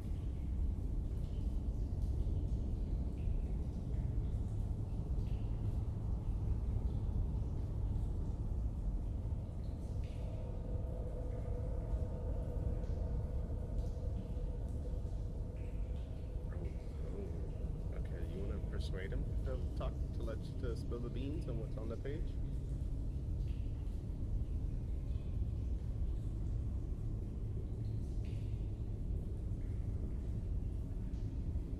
$18. So he goes on this page. It's a world. It's a world on this page. It tells you a story about a world that goes to the book that we found a long time ago. We can attach it and to complete because we need to complete this book. So all it talks about is this lushful world with mountains and forests and a city and like a town that's supposed to be described in there.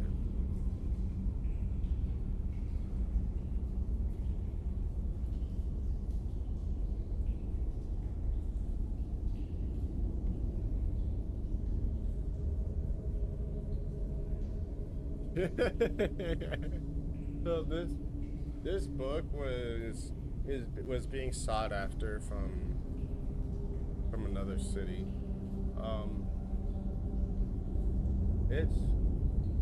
It's believed to have some magical effects, but we haven't been able to figure out what these magical effects are.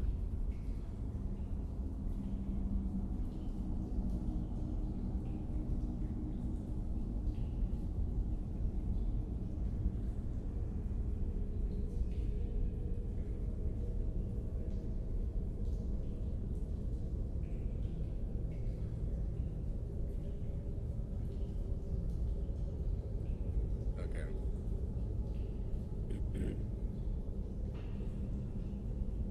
Ooh. I saw that shit balancing on 18 and 20. I was like, fuck.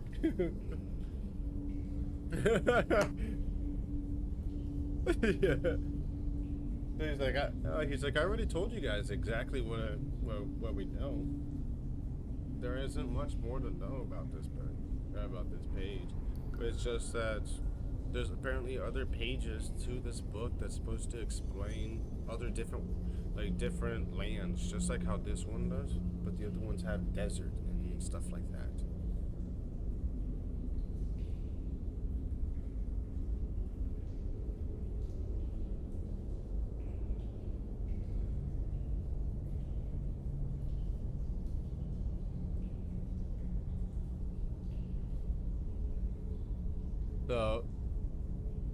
So you won't be able to steal this book or this page because as he's just explaining all this to you guys, he's setting it into the book and he's setting it up for display and like getting it prepped.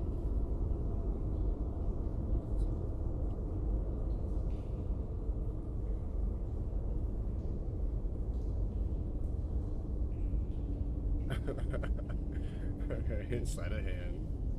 He's gonna be facing away from you, kind of.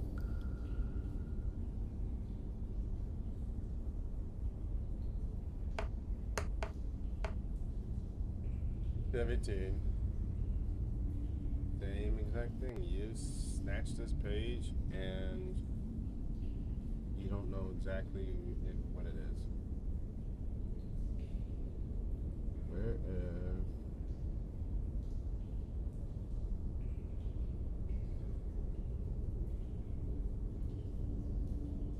This one's got a purple look to it.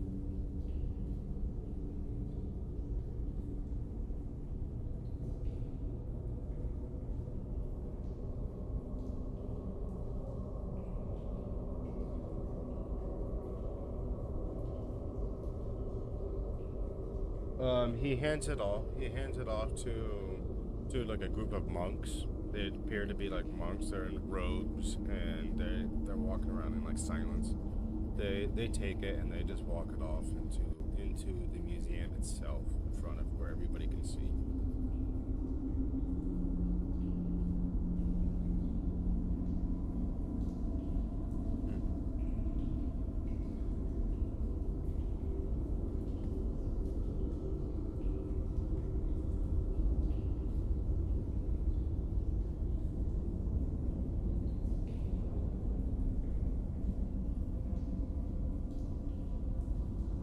So he's gonna just answer you straightforward. He's not gonna beat around the bush or anything. He's just gonna be like, he's a strange man in an armor. I've never heard of anything like this, and I've never seen anything about this in the book. So this is something different. I've never seen that. And he pulls out his journal.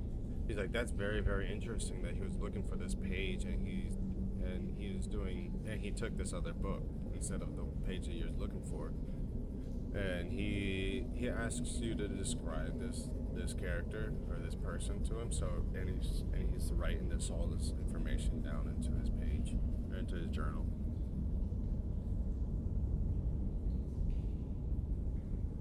And he will just you guys give him the description that I gave y'all earlier, and he writes it all down, and he's intrigued about this because he's never heard of it before.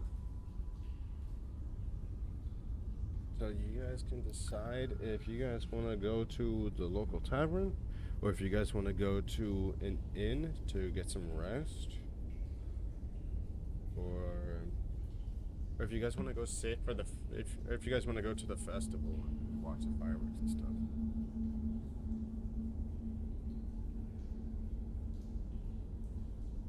smells like crude oil. Doc's gonna respond. There is this place that's across the street from the tavern. They cook some of the local animals that they find in the area. They'll cook them and they fry them, so it's a lot of, they use a lot of oil, so that might have a crude oil smell to it. When I know for sure that oil is burnt.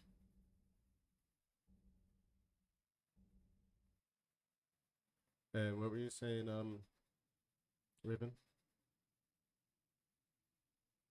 Okay.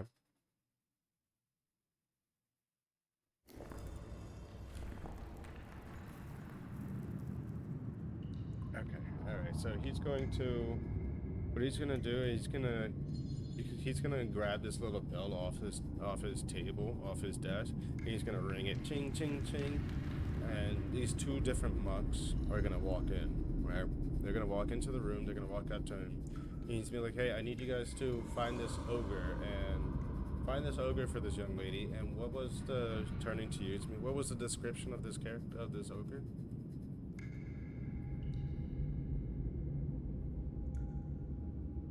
Yeah, I think they're about like 9-10 feet or something like that.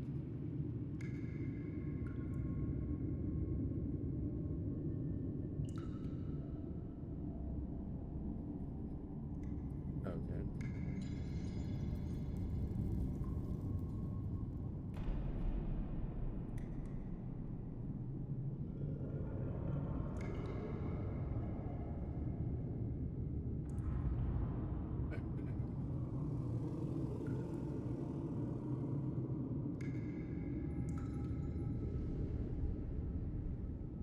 No, I think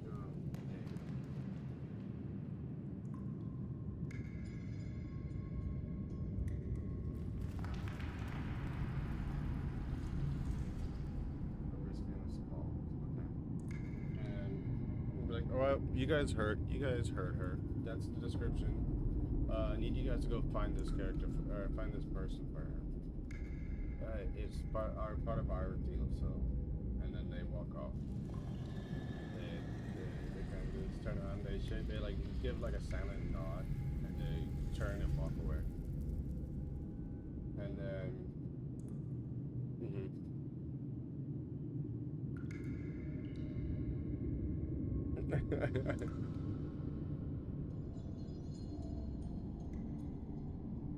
and then, okay, all right.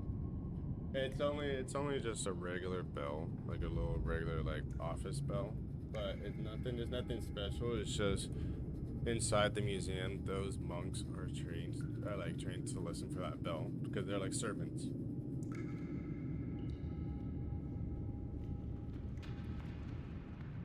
So even if you stole it and like you rang it somewhere else, it wouldn't really do nothing unless they were around, honestly. Yeah. You'd have a bell.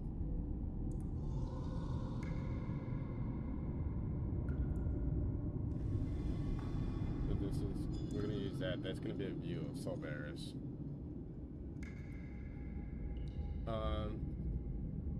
And then he's gonna turn to the rest of you guys and be like, when they come back, I'll send them off to go complete your guys' requests that I said that I would do.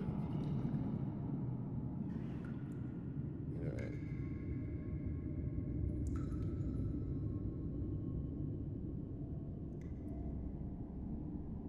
Oh yes, so with that 1,000 gold, here is these scarves to put around your neck, and they're gonna have the symbol of and that's supposed to represent that you are like your workers for that you guys are like esteemed adventurers for Solvaris. It's a symbol of respect. Yeah, it's a symbol of respect. So even if random people see you, they know to keep a certain amount of respect for you.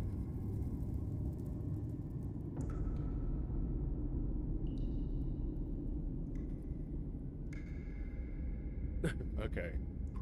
Alright, you gotta have the tag hanging out to the side.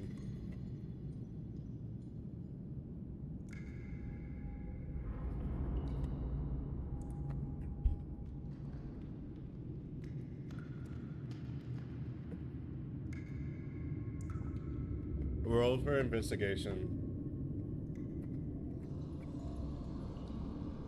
No, not you, Gumby. We're gonna bring up the map of Cerberus, just so we can see it. You got an 8.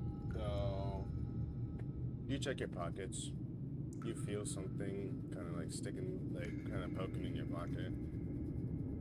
And when you reach in your pocket to go pull it out, it's nothing. It's just like a little piece of plastic. yeah. The quality lessons.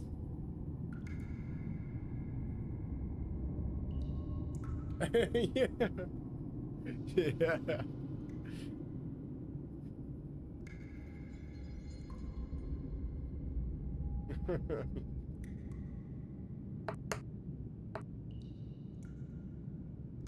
You got a nat 20. That's a nat 20. You snatched that shit so fast.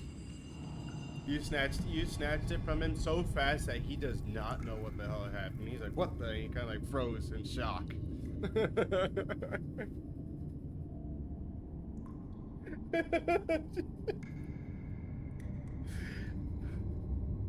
yeah. Let me mark that as a note in the because I can put it in the notes for this campaign. Public note. Edit note right here.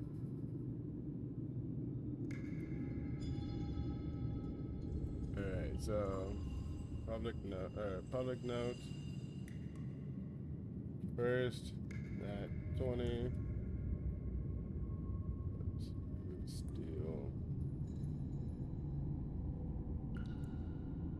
Let's steal a plastic B.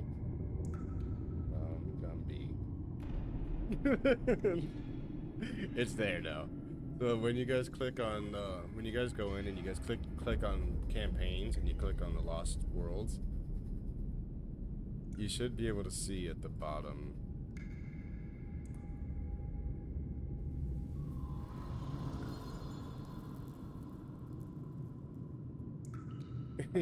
Yeah. You guys want to go to the tavern or go for rest?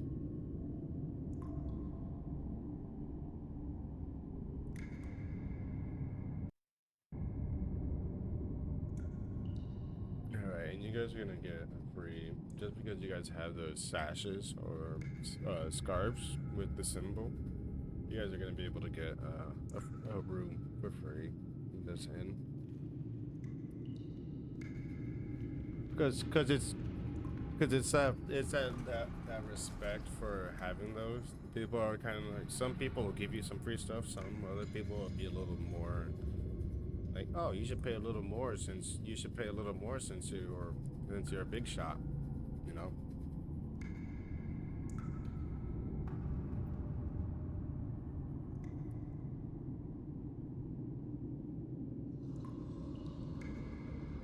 Do you guys want to talk to the guy behind the desk at the inn? Okay. All right, that works perfect. Oh no, that's all right. It's because I was expecting you guys to go to the tavern, so I have some stuff in here, but I can adjust it for tomorrow.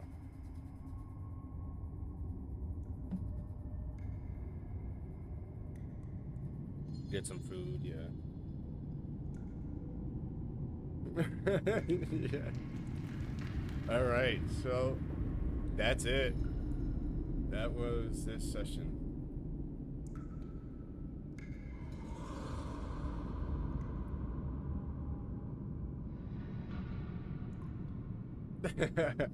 I'll snatch it out tomorrow because I'm gonna download this VOD and I'm gonna upload it to my phone and do some editing on it. be able to pull that little clip out. Net 25. I'm gonna post them all as in like episodes. I'm gonna edit them and they're all gonna be kind of like episodes. Yeah.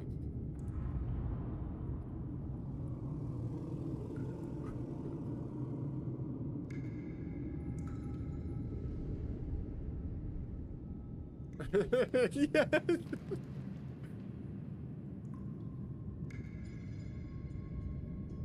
Yep. Yeah.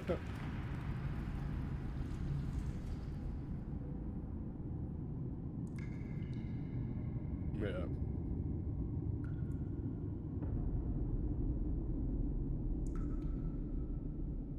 Yeah. Oh, so just a quick thing to add in.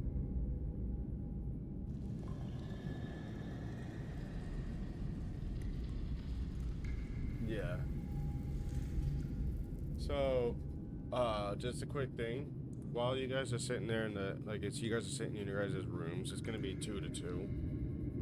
Like, there'll be kind of like bunks, 2 bunks, or 1 bunk in each place. So there'll be 2 of y'all in each room.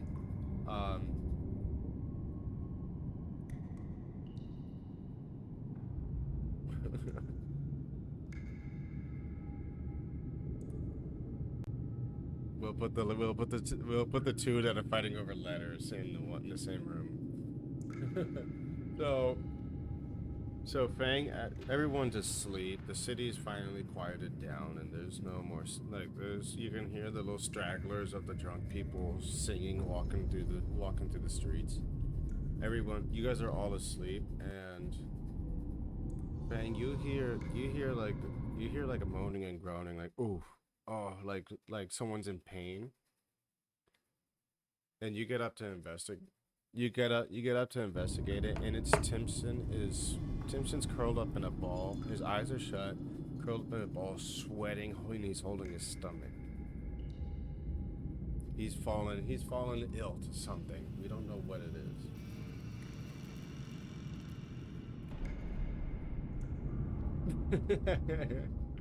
We can make it that if you want to make it the shell. You can pray for him, but it's not gonna do much because it's something different. It'll ease his pain.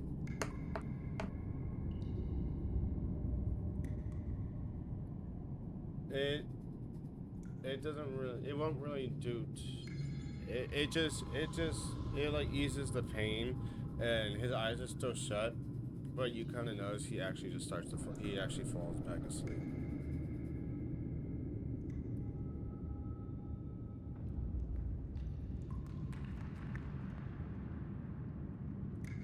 Yeah, you guys are asleep. Only Fang is noticing this right now. And you see that he falls asleep, and then you go, all right, he must be okay. You fall back asleep. We'll just end it at that. You're hurting because you're in pain and you fell sick because you're not gonna be here next weekend.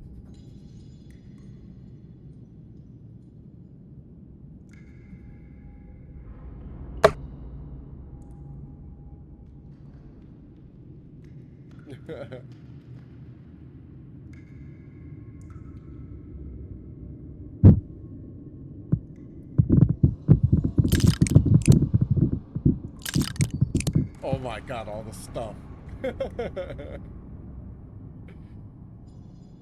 That's the Lego dice set. And those were all D100s.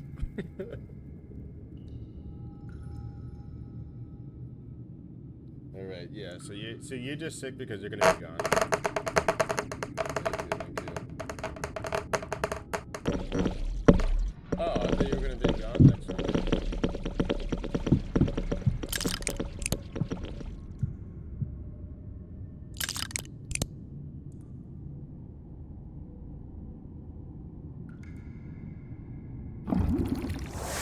Okay.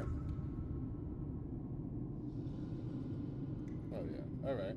Well, you're gonna be sick, and we can decide what happens to you in the morning. I do have a plan for you.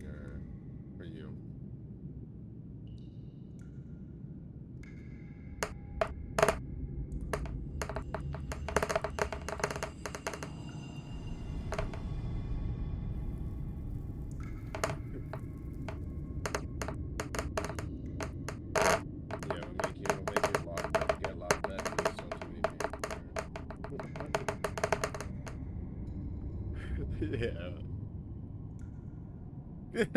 Yeah. Yeah, what do you guys think of the story? We can, yeah.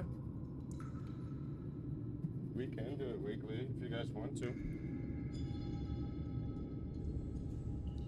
You guys like the story that I came up with? All right.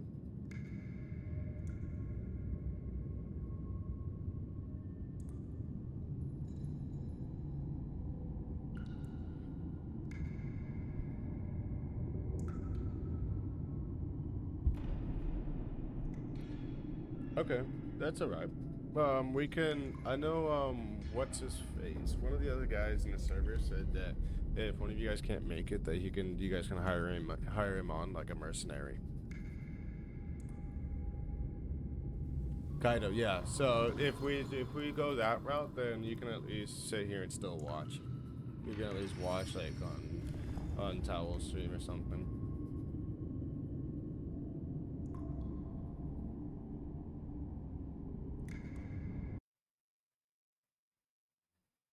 Yeah.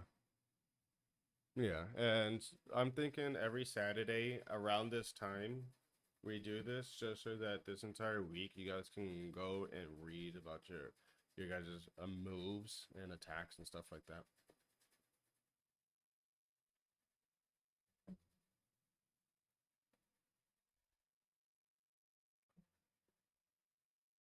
Yeah, I spent this entire week trying to figure out how to work these maps just to make shit hidden from y'all and to reveal it and stuff like that.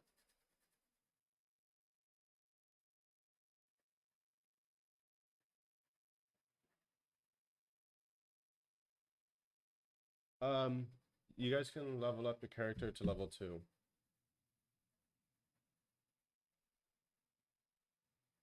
Yeah, I'll give you guys that one for this one.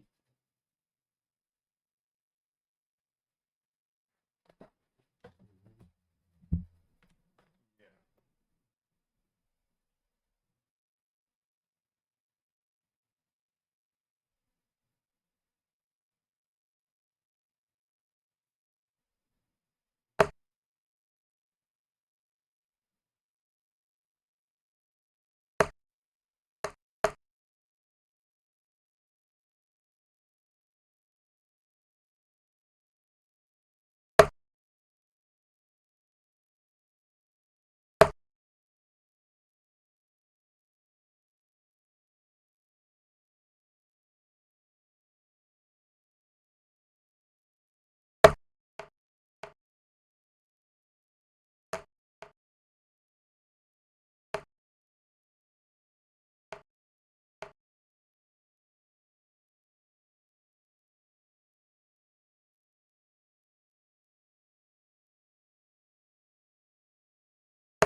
Let me run it through myself, through one of my characters, so I can kind of give you a walkthrough.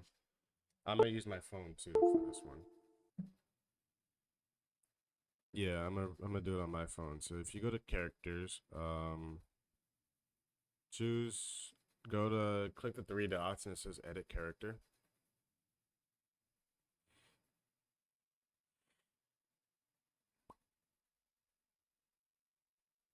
Found it?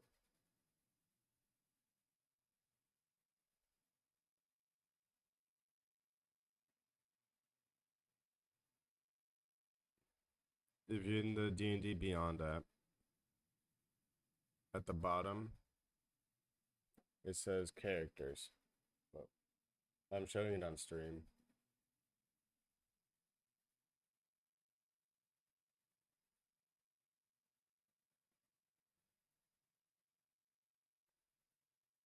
No.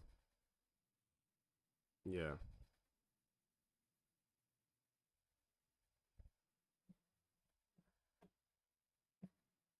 Yep.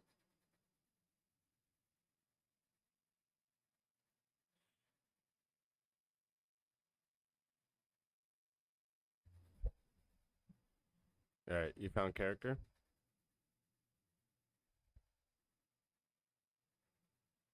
Huh. All right, I'm gonna set stream.